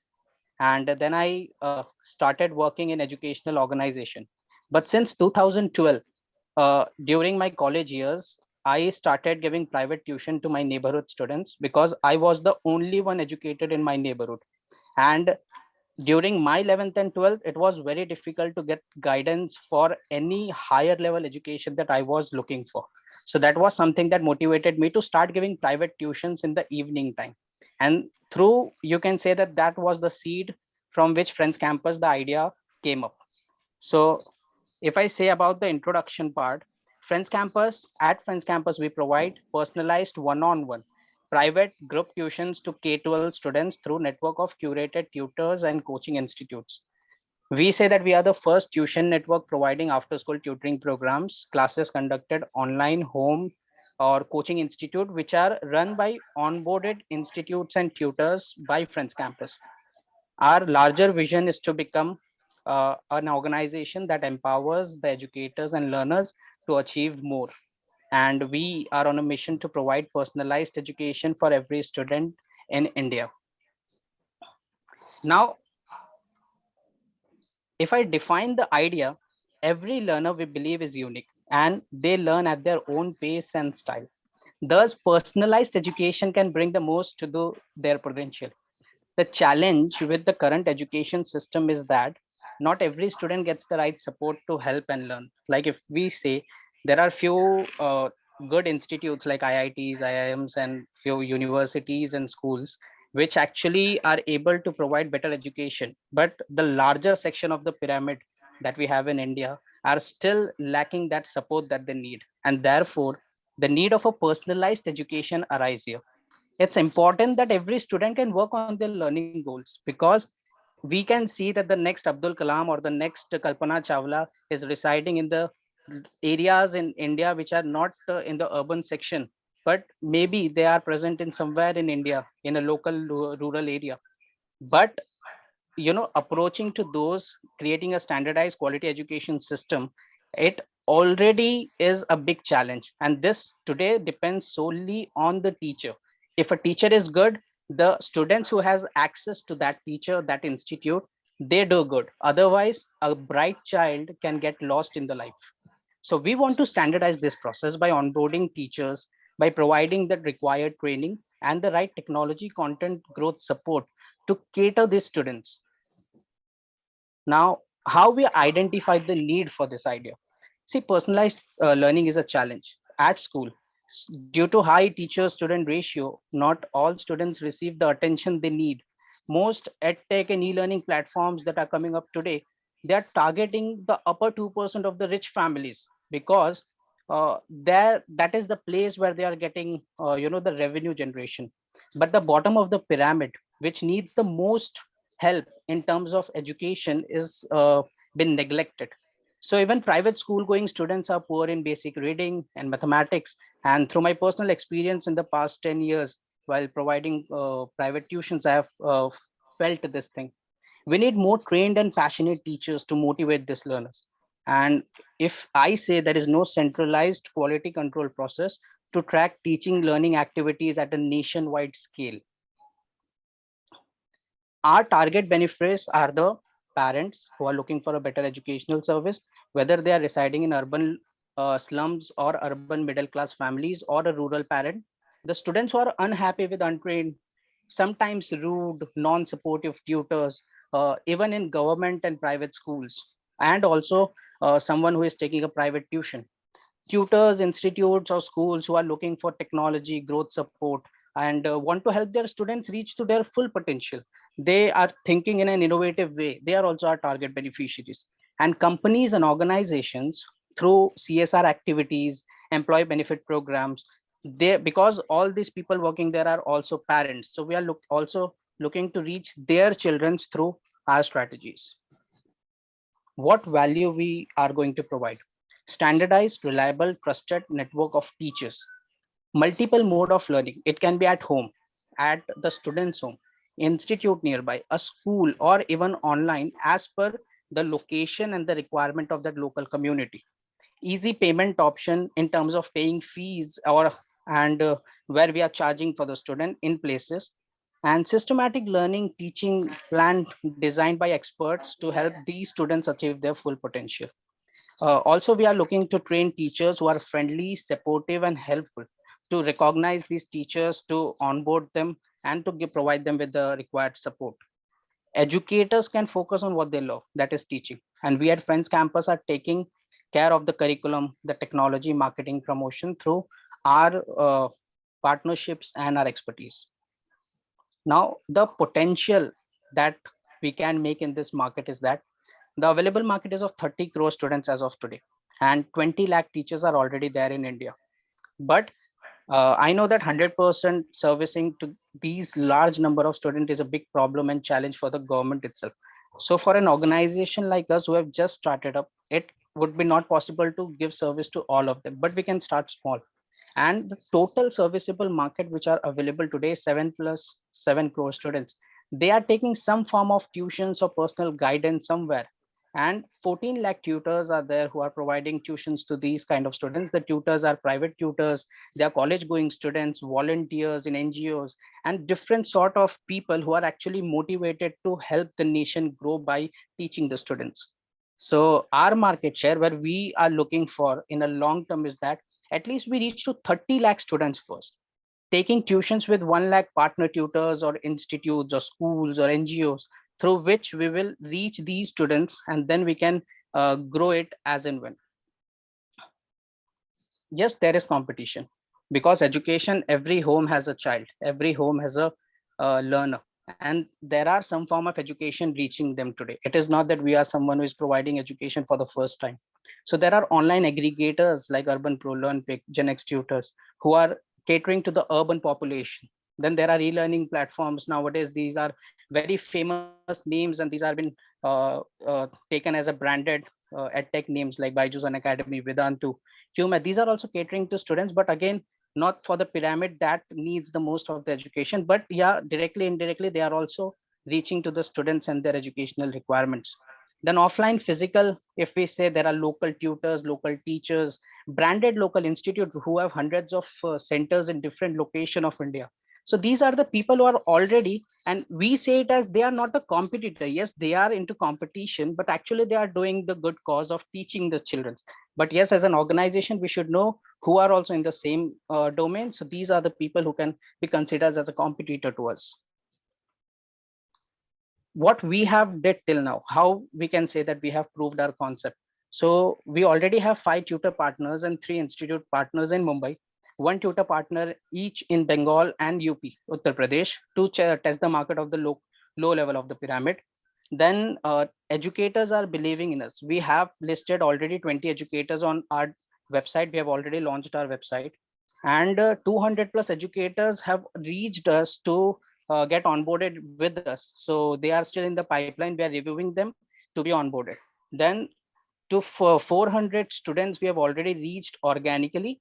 These are whole through referrals and word of mouth, no marketing cost, no, not a single penny spent anywhere on marketing or promotions. This is where I started in 2012 back. And this was the seed which said that if I can reach to 20 students in my evening time for 2 hours, and if we can get a community of teachers, a lakh of teachers, and multiply it with those number of students, then it can make a big scale in India. And reaching alone as a teacher to these large number of student base is very difficult. So that's why it is important that we create a vision where many more teachers, many more young people, volunteers who are looking to teach the students can join with us and can help the schools, organizations, and even on private basis to the local community students. These are some of the larger pictures that I can show. final happy faces while we created these memories. Now, what is the revenue model? Are we a social organization or an organization which are looking for a business?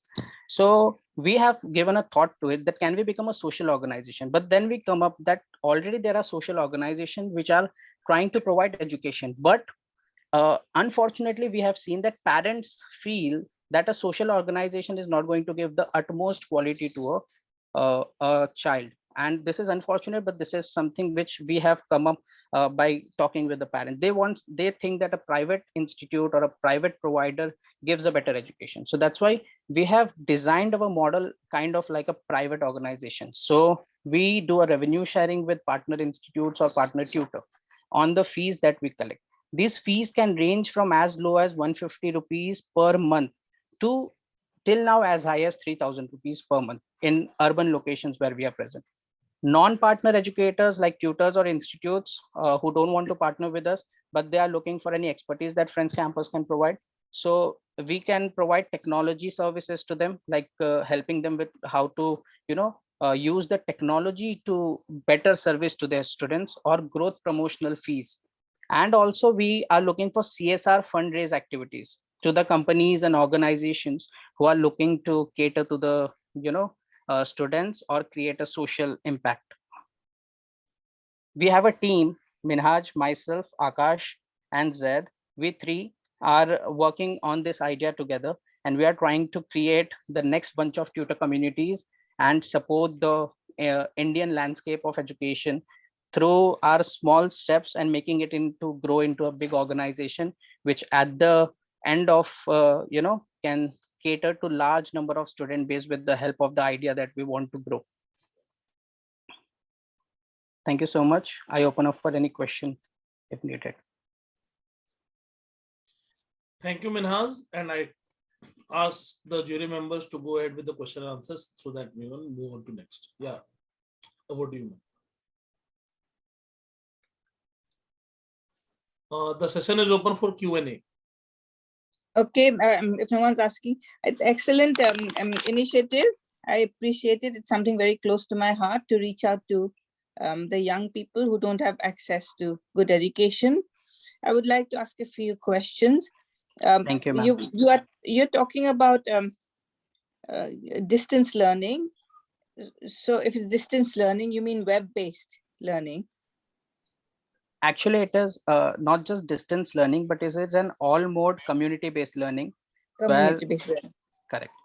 Which is also including distance learning for locations where we cannot find a good tutor. So for that, we can use Zoom, Google Meet, and online technology to provide online education as well. Yeah. So for that, you will need the student will have to have access to a laptop or something. So they have to have the means to obtain their own laptops. That's one question. And the other thing is, so what about lab-based subjects? There are certain lab-based hands-on subjects that need to be taught. How are you going to teach those subjects? Thank you, ma'am. These two are great questions. And this is something that we have already, these questions are into our list. One, for the first question, that students don't have access to internet, don't have access to laptop or maybe mobile phone as well. So thanks to some, telecommunication like Geo and all, so the access to internet is getting, it is not yet solved today, but it is in a vision, we can see that it is getting solved. My family, my mom and dad belongs to Radhanagar, one of a, rural area in West Bengal. So there I have my cousins. So today they also have access to mobile phones, and we have seen that. But then for the second way, where we have not yet reached, like where internet and laptop is not there. So what we are trying is we are planning to reach there through the schools and already established tutors and institute network. Okay, so what our major goal is to create the community of teachers through which we are going to provide this education. Okay, so how we will do this is that we'll connect with these schools, we will use their premises and the local tutors who are already doing that through, of course, online, activities. And then through them, we want to reach the students where we are unable to reach directly online. First one. For second, lab-based, we know that lab-based is something which we can do from 3D animation, projection and everything. But right now, because we have a limited resources, So that's why we are focusing on the theoretical part of the thing, like English, mathematics, and the theory of the science. But the lab-based things, we are yet not, figure out that how we are going to do that. But the ultimate plan is through animation or through 3D, using 3D technologies, that we can help the children learn these lab-based experiments. Okay, maybe you can have a mobile lab in a van or something. Yeah, it's a great idea, ma'am. We can. Yeah. Okay, thank you. Thank you so much, ma'am. Do you have the course material, or it will depend on the teacher what he will teach? At present, we are following the government and NCERT course material, because they are already researched and people have already spent, those material are something, if we can just cater to the student by following these material only, then also it will make a big impact. But in parallel, we are also looking to create our own material for special personalized attention. For example, if a particular child doesn't know reading, and we have examples, the child who are studying in 5th to 9th as well, we have found children who are not able to read, which is a basic necessity. So for this kind of child, we cannot follow his standards NCERT or government curriculum. So we prepare a curriculum where we can help this child at least come and read to a level where he can then cope up with the school and other curriculum. So this is what we are doing. Okay. Yeah. But I feel sad that government school teachers, they're not teaching so well, because earlier there never used to be any tuitions, but still we studied. Yes. Nowadays, everything is available. Teachers are there, schools are there, books are there, but still students are not learning in the schools. I agree with you, ma'am. And also I would like to add, because in past 10 years, since my college days, I am into tuitions. So I have seen that not only government school, it was unfortunate to see that private school students were also not so good. So then I was completely shocked and surprised to see one 9th class grade student who was unable to read basic words. So that was something that how you reach 9th was my first question. And this was shocking, because then how I can teach him anything if he is unable to read the subject. So then I have to go back to the start basic, and then to teach him reading, then to come up. And a bigger challenge here is that talking with the parent want the child to pass 9th standard, but it's a challenge for me to explain the parent. And because the parent were also in these cases are either uneducated or are very low educated, they cannot support the student in education. So these parents were unable to understand that what the child need in terms of learning. They were focusing that why my child is not scoring marks, why he is not passing exam. But actually the need for the child was to learn the basic first.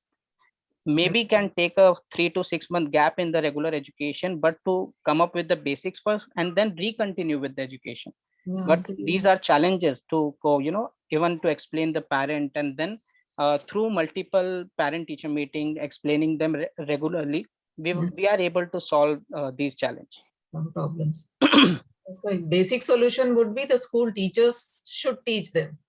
Yes, or by integration program, like we something should be connect done with them, and then we help these students. Take up the challenges. Correct. The students were not able to learn. Correct. But this is really a bad situation in all the.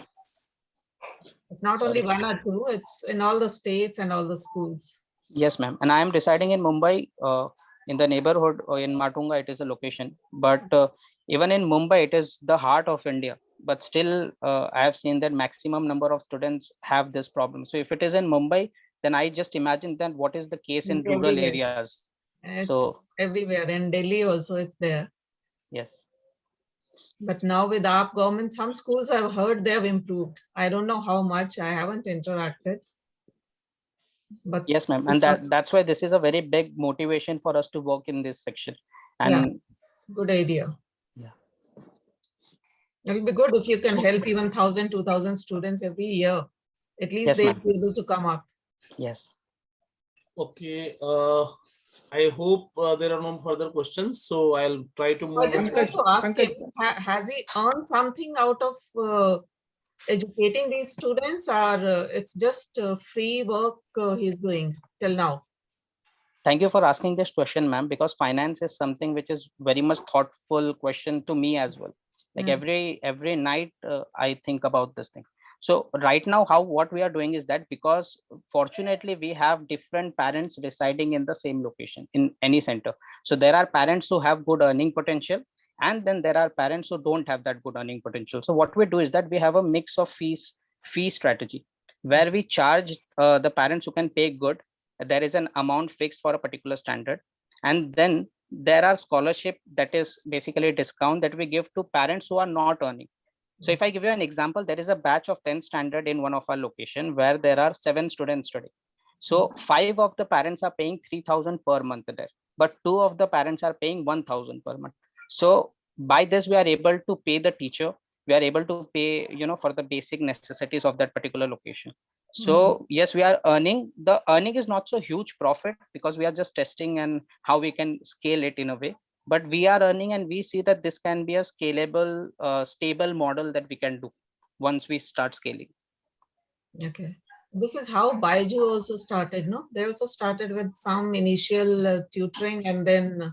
Yes, Byju's in 2008, they started with offline coaching centers for IIM CAT preparation. And then later on, they moved to online.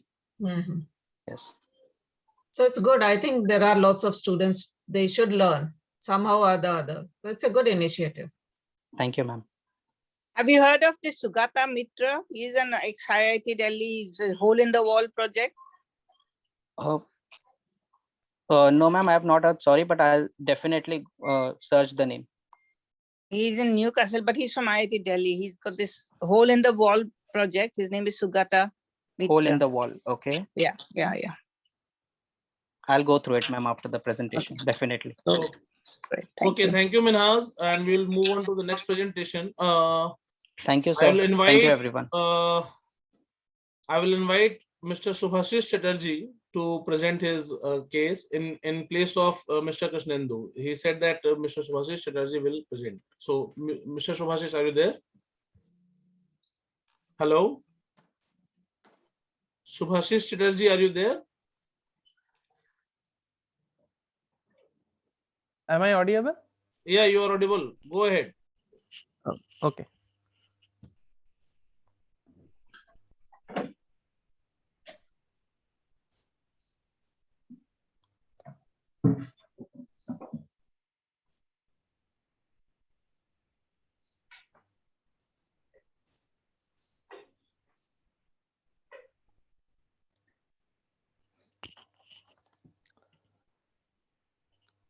Very good afternoon to all of you. Thanks for giving me this opportunity to participate in this contest. Myself, Subhashish Chatterjee. Today, I am going to present our ongoing project on motorized dheki with churning mechanism for productions of brown rice. In a country like India, malfunction is common phenomena, particularly in rural area, and vast extent in others in general. These malnutritions could be eliminated by eating brown rice, by replacing the polished rice.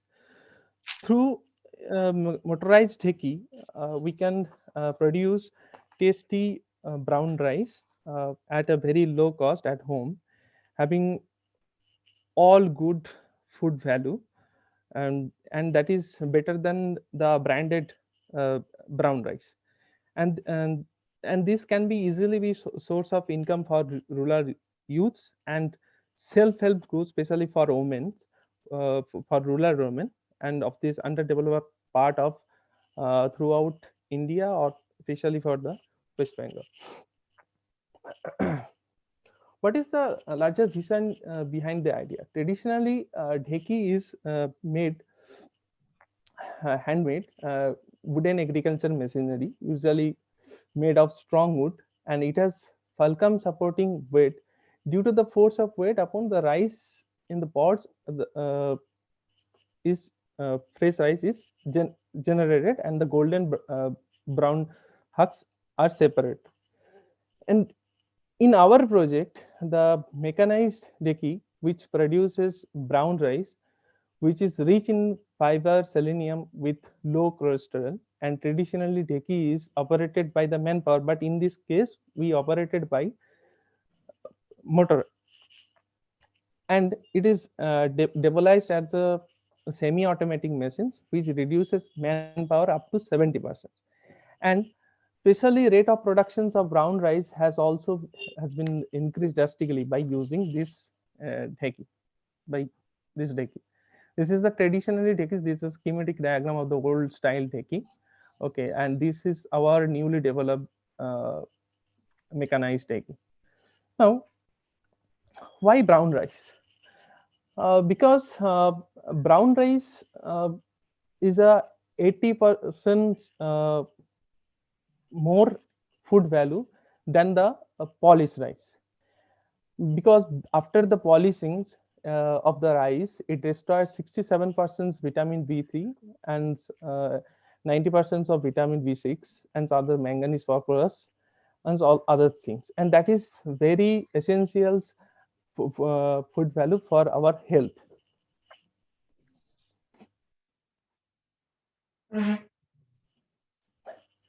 This is a top view and side view diagram of a single mechanized dheki, and this is our double mechanized dheki diagram. First, the motor is supplied some electric power, and that motor is rotated. Through the motor, the camshaft is rotated, and the wooden lock, two wooden lock is simultaneously up and down movement by cam follower movement. Okay, and churning arm movement is controlled by the camshaft that is connected through chain drive to the main shaft. Okay, so this implementations project of is shown in this video.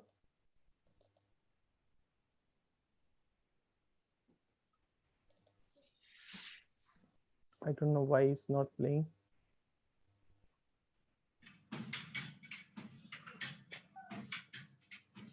This is a 1 HP motor power, and through the motor, from the motor is power supplied to the gearbox, and through gearbox the cam shaft is rotated, and through cam follower movement, the simultaneously 180-degree phase angle difference, it is alternate movement through weight arm.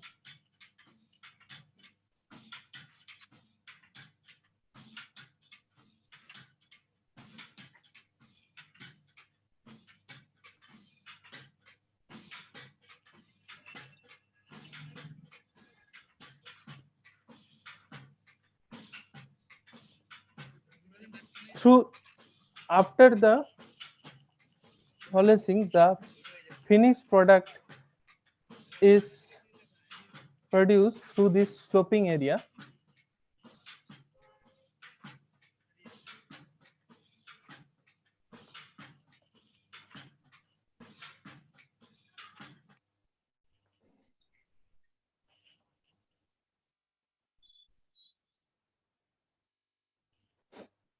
Our targeted beneficiary groups for this project is especially for self-help group rural women, and this can be well become a gift to the society, and this can generate sustainable income for women self-help group and unemployment youth, and who are fighting against the malnutrition of the unprivileged sections of the society is the main focus of this project, and which has also social impact as well as economic impact in terms of empowerment of the women and employment generations of the youth in the rural area. Project cost for the single mechanized dheki with churning mechanism is approx 71,000, and for a double mechanized dheki with churning mechanism is rupees 1 lakh approx, including this charges, including the installation charges. Okay. Now, what is the social impact of this project? By this motorized dheki, the production capacity drastically improved. The production capacity of the double unit dheki, that is the double mechanized dheki, is for 2 quintal rice, it takes 8 to 10 hours, and the production cost of per kg of the rice is rupees 35 to 45, and depending upon the cost of the raw paddy, and the sale price is rupees 60 to 80, and that can generate upon income per any self-help group for this single double mechanized dheki around rupees 500 and or more. That depends upon how much time it will run. And we are successfully implemented of this idea. Some NGO and self-help group that are given informations about that. Then the Mukti that is placed in the West Bengal. Also from this implementations, some others consumer is contacted from Maharashtra and also other from the Bangladesh. And our team members is entire mechanical engineering department group from Bankura Unnayani Institute of Engineering, and which is placed in West Bengal. Thank you. Thank you, Subhashish, for this presentation, and the session is open for the question and answers.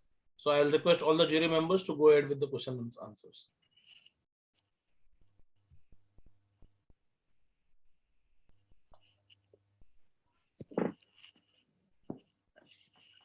Right.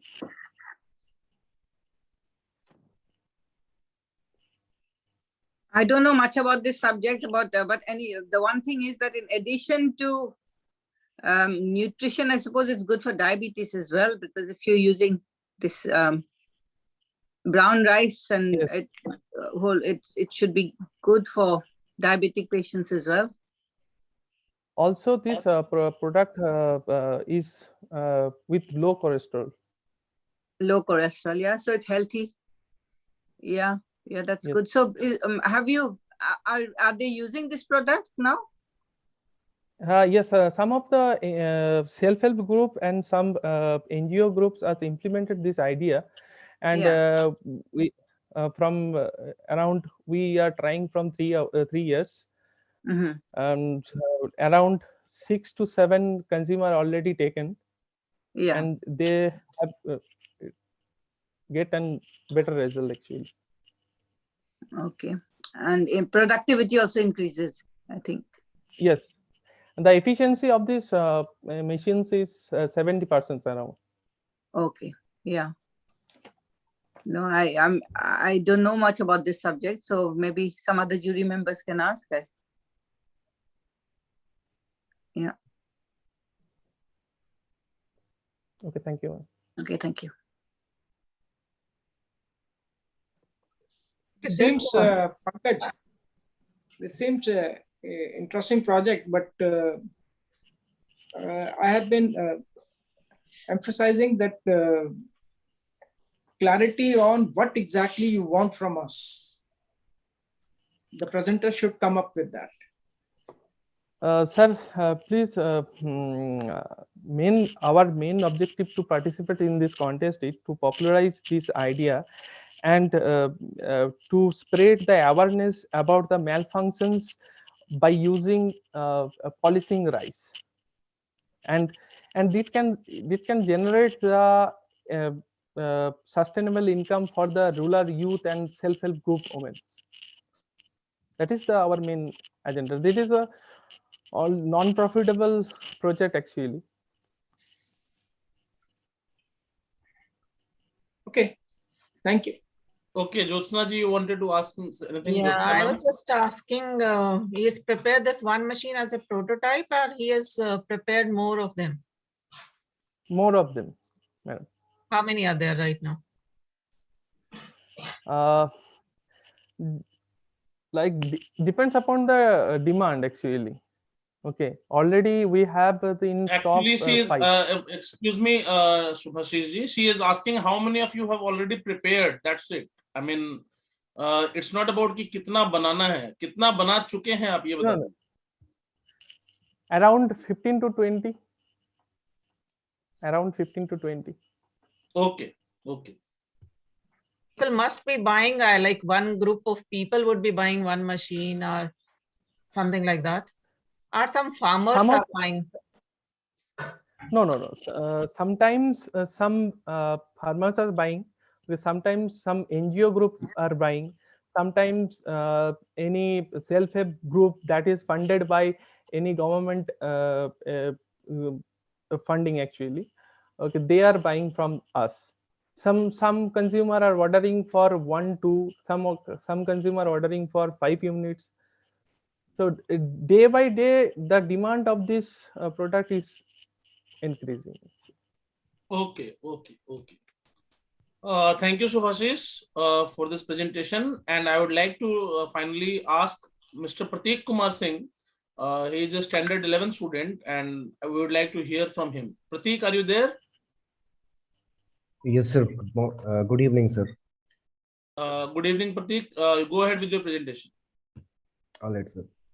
Thank you, sir. So I'm sharing my screen right now.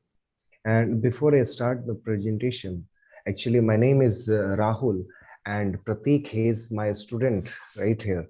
And he wanted me to share his, like this project. Actually, me and him started this project. We came up with this idea at my family function itself. He was there and he initiated, and I was the one who executed the idea. So I'm here to present this and hope that will be okay with jury member. Sir, Jury members, any remarks?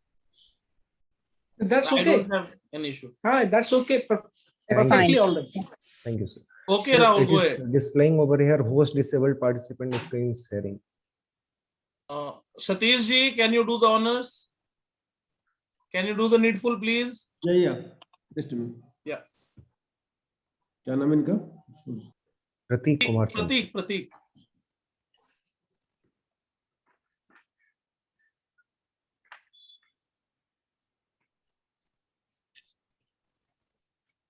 Yes, done.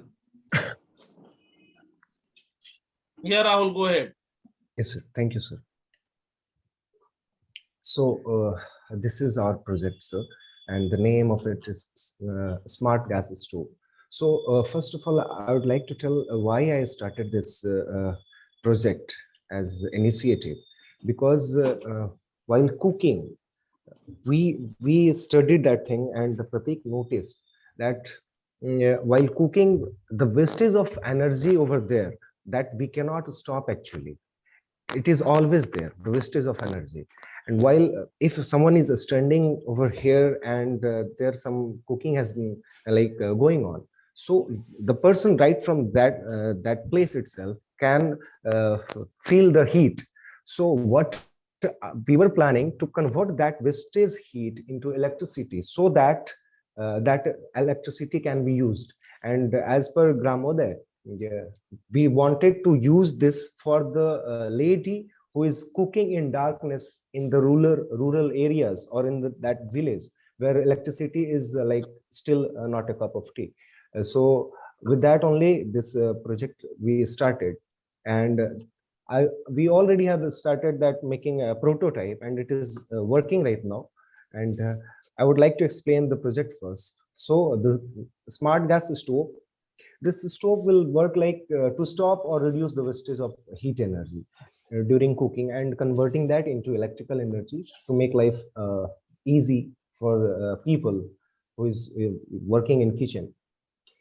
So what is the actual introduction of this project is power cut is still genuine problem. We already know that still in rural areas is far away. In urban areas also there is power cut, and everyone is not having inverter at least in rural areas. So there, while cooking, if power goes on, then the major mishappening could be there. Chances of mishappening could be there in the darkness, because all of a sudden the like power is not there, and consequences, power cut can be lethal. We can feel that thing. And the prime victim are like a housewife who is working over there, because most of the time people are there who is like in my family itself, I am not the one who is working in kitchen. My mother is working in kitchen. If she is in like village, she is the one who is going to be in problem if power goes. And then wastage of energy is again there. And I was in the beginning of this session, Chatterjee ma'am, Dr. Chatterjee ma'am was talking about conservation of energy, and that point hit me hard, that we are talking about conservation of energy, but what about those things who is already getting wasted and which is not in our control? So at least we can try to conserve that thing, and we can turn that wastage energy into some useful thing. So that's where this device came up with us. So introduction of this device can be helpful in this scenario. And the idea, like we said, smart gas stove. Why we gave the name itself, like because what the gadget is just a small gadget. Some machines, we can say some machine is there, which is installed along with the gas stove, so that it can work together with that gas stove who is wasting the energy. So I gave the name that smart gas stove. And this device can harvest energy very efficiently, though the harvested energy is very less if when it is getting converted into electricity, but still it is working. And then it is getting converted into electricity, the harvested, and then harvested energy which is getting converted into electricity can be stored or can be used in like a lightning bulb, or maybe like for using fan, so that the lady if she is using chulha, unko bar bar phukna na pade uske andar. So we can use this electrical energy as the way we want, because sab koi janta hai ki we don't want life like this, we always want life like this. अगर हम खुद के लिए ऐसा चाहते हैं, then why not for the people who is like residing in the rural areas? Because India तो अभी भी गांव में ही बसता है, तो अगर इंडिया गांव में बसता है तो पहले उनके बारे में भी थोड़ा सा सोचना जरूर चाहिए. ये दूसरी बात होती है कि we are talking about business or everyone is talking about earning money, and that's good, that's not a crime, but at least एक बार उनके बारे में सोचना तो जरूर चाहिए था हमें. उसके बाद से फिर ये आइडिया क्यों आया दिमाग में, एज आई वाज सेइंग कि हमें उनके बारे में सोचना चाहिए था. तो पहले तो एक माँ है, एक हाउसवाइफ है, किसी की बहन है, उनकी लाइफ को तो बचाना है, और अगर उनकी लाइफ को बचा के अगर हम उनको सुरक्षित रखते हैं तो ऑब्वियसली वो घर आगे बढ़ेगा. Chatterjee ma'am again she was talking about down sharing is going down from rural areas. Why is that so? Because people over there, they are not that much safe, maybe they are not that much efficient in working. कैसे efficient रहेंगे अगर घर में problem है? तो इंसान कितना भी efficient हो, थोड़ा बहुत उसका ध्यान कहीं ना कहीं हट ही जाता है. तो पहले अगर हम उनको रूट से संभाल लें, if root is stronger, then leaf is going to be like bright, flower is going to be very beautiful. So वही concept है यहाँ पे, simple सा. उसके बाद से दूसरा चीज आता है, the small electrical appliance can be operated easily while using energy. जो हम हार्वेस्ट कर रहे हैं छोटा मोटा तो appliance यूज कर ही सकते हैं. और दूसरा चीज होता है खाना जलाते समय, खाना बनाते समय हो सकता है कि वो माँ जो खाना बना रही है, हो सकता है कि अंधेरे में उनकी साड़ी में आग लग जाए, कौन जानता है, वहां लकड़ी से वो खाना बना रही है. तो हम ये device we can actually install it with the like wooden chulhas itself. So ये बहुत ज्यादा बेनिफिशियल होगा, मतलब हमें हमारी टीम को ऐसा लगता है कि ये बहुत ज्यादा बेनिफिशियल है. और आज के जमाने में अगर एनर्जी का वेस्टेज होता है, that is quite like unacceptable. तो उस वेस्टेज को बचा के और उसको कुछ यूजफुल जगह पे खर्च करना, ये हम सबकी जिम्मेदारी भी है, और अगर हम कर सकते हैं तो बहुत अच्छी बात है ये. उसके बाद से target beneficiary. Alright, target beneficiary customer की बात करें तो we don't want to sell this thing to the people of rural areas who need. Actually the one who is in need is like maybe they are not able to buy, so we are not trying to sell anything, But yes, if governments want, we can sell this idea to the government, so that if government will provide them, in that case only we can sell it to the government itself. So customer will be the government or local authority, और beneficiary तो वहीं के लोग होंगे जो innocent people, जिनकी जान हम खतरे में डाल के रखे हुए हैं, हम उन्हें इलेक्ट्रिसिटी पहुंचा नहीं पा रहे हैं. It is not like कि हमारा गलती है, ये हमारी गलती भी नहीं है. We are not able to provide that much, but still हमें उनके लिए कुछ ना कुछ तो करना है. उसके बाद value proposition. So value like cooking in a dark room can cost a life. तो ये प्रोजेक्ट चाहे कितने का भी हो, एक लाइफ से बहुत मतलब बहुत ही ज्यादा सस्ता है, और गैजेट बहुत ज्यादा महंगा नहीं है, because each and everything is available in market itself. हमने क्या किया, just we can assemble that thing in a right way to produce our own gadget. So it will cost around 5,000 per gadget. And अगर कोई इंसान जो थोड़ा सा चूल्हे के बारे में जानना चाहता है, तो वो अच्छा चूल्हा यूज कर सकता है. तो according to that they can use like the cost can vary if they want some other type of gas stove, but उस गैजेट का दाम just 5,000, hardly 5,000 हो सकता है.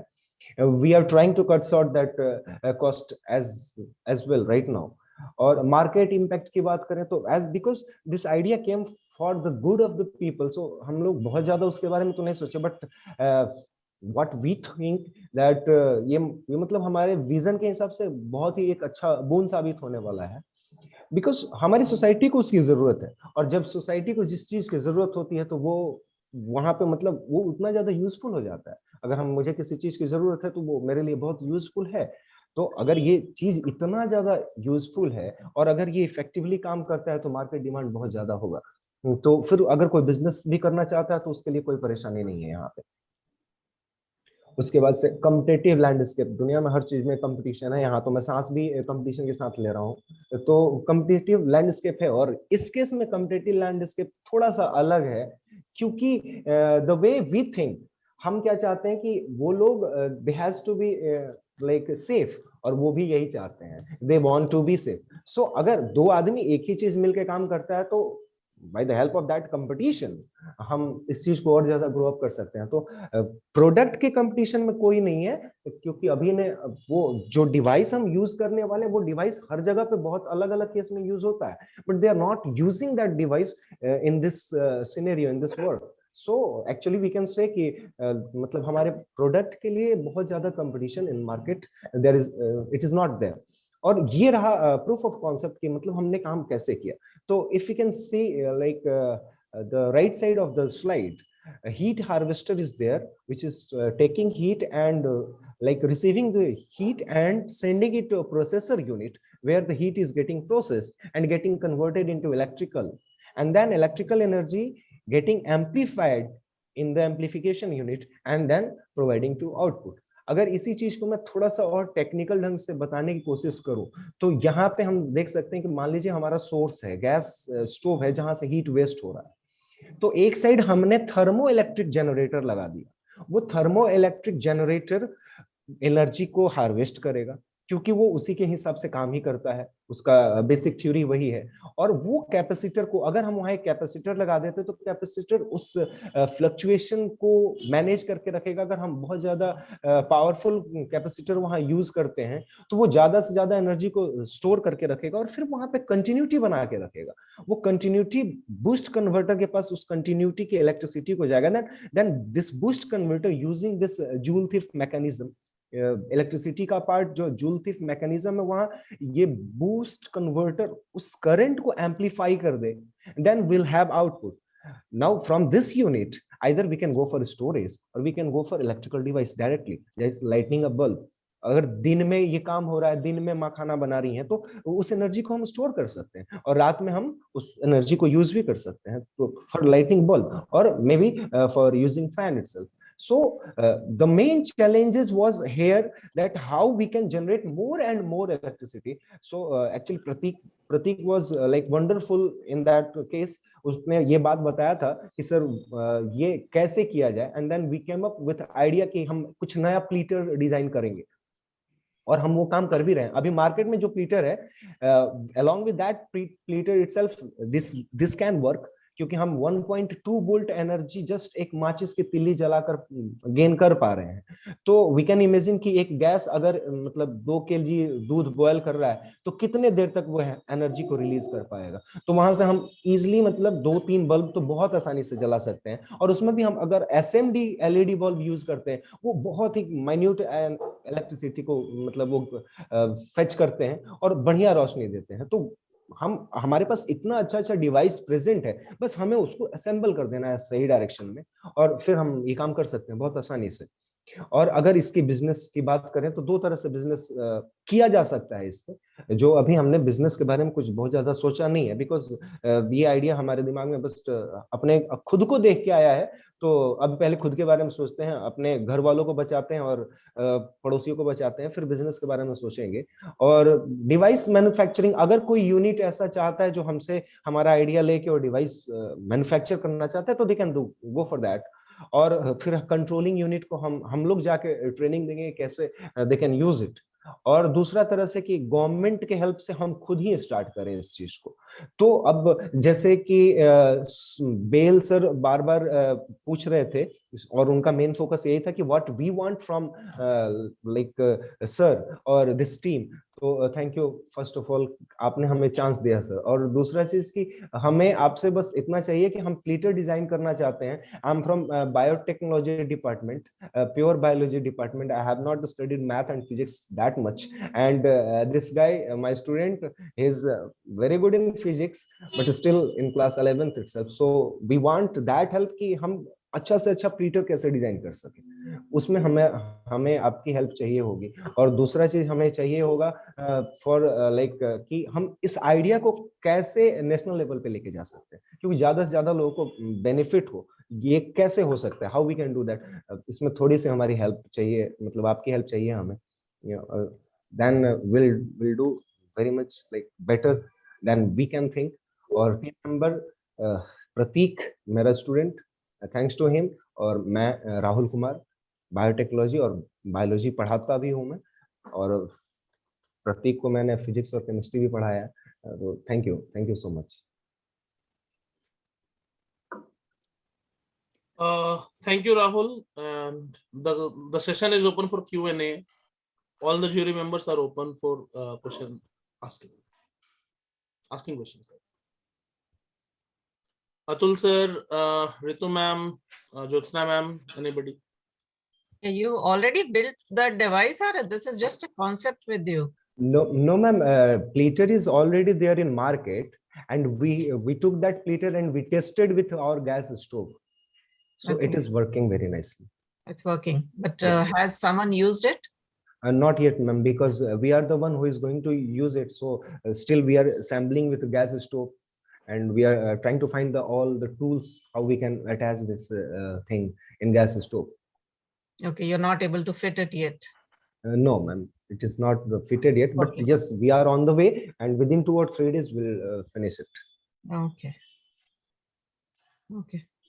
I can't visualize what it's going to look like. How does it fit into the stove, and how do you Ma'am, have if we talk about pleater, it is very small device right in this size. So if I am going to install it in stove, it might come around like this much device who is attached with the stove itself. So it will look that much only, and then the wire connection will be there through which we can store that energy in a battery or somewhere else. So you'll have a capacitor, some sort of capacitive. Yeah, inside that unit itself, the capacitor will be there, who can provide like continuous current Yeah, to the fine. Yeah. Yes. Okay.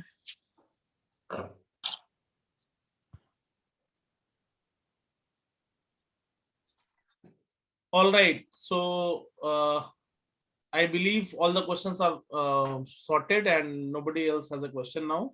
I have a few hands raised in the participant section, and there are a few people who are requesting some time to present their cases, though they are not shortlisted yet. So since we are already short of time and we are already ahead of the scheduled time, I don't think we will be able to allow them to go ahead unless the jury members decide.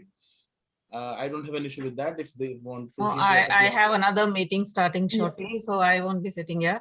But you can take their presentations. We can go through them later and then maybe talk to them if they need some help. Okay.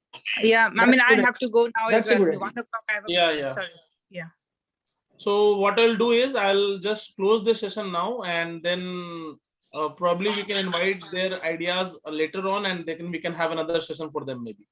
So coming to the end of the session, it was very insightful to hear from all these people and a few youngsters as well, a student from standard 11th and BTech first year. I myself could not have imagined myself to go to this extent Excellent. what they actually proposed. And I thank you everyone. I thank all the presenters, all the participants for this. And I thank Dr. Banerjee, Dr. Ritu ma'am, and then I thank Jyotsna ma'am, Kalpen sir, Atul sir for their valuable time and inputs. And I thank Gitanjali ji for making this all happen. She was the backbone for this maybe. And I look forward to have some interesting discussions on the presentations we have had here, and maybe if we can take 1 or 2 of them from out of these to a greater level, that will be great. And we look forward to hear some more ideas also. Thank you everybody. Thank you so much. Monica ma'am, would you like to say something final?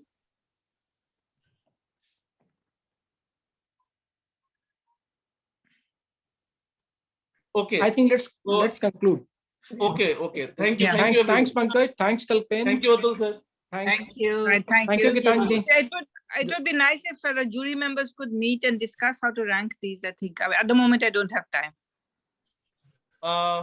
We Yeah, can there rank. was a format. There was a format for the same, and of course you can all connect in online mode, and you can decide amongst yourselves. So we have all of you in the WhatsApp group, and you can coordinate with each other also. That's Okay, what. we can discuss I've there. already And sent the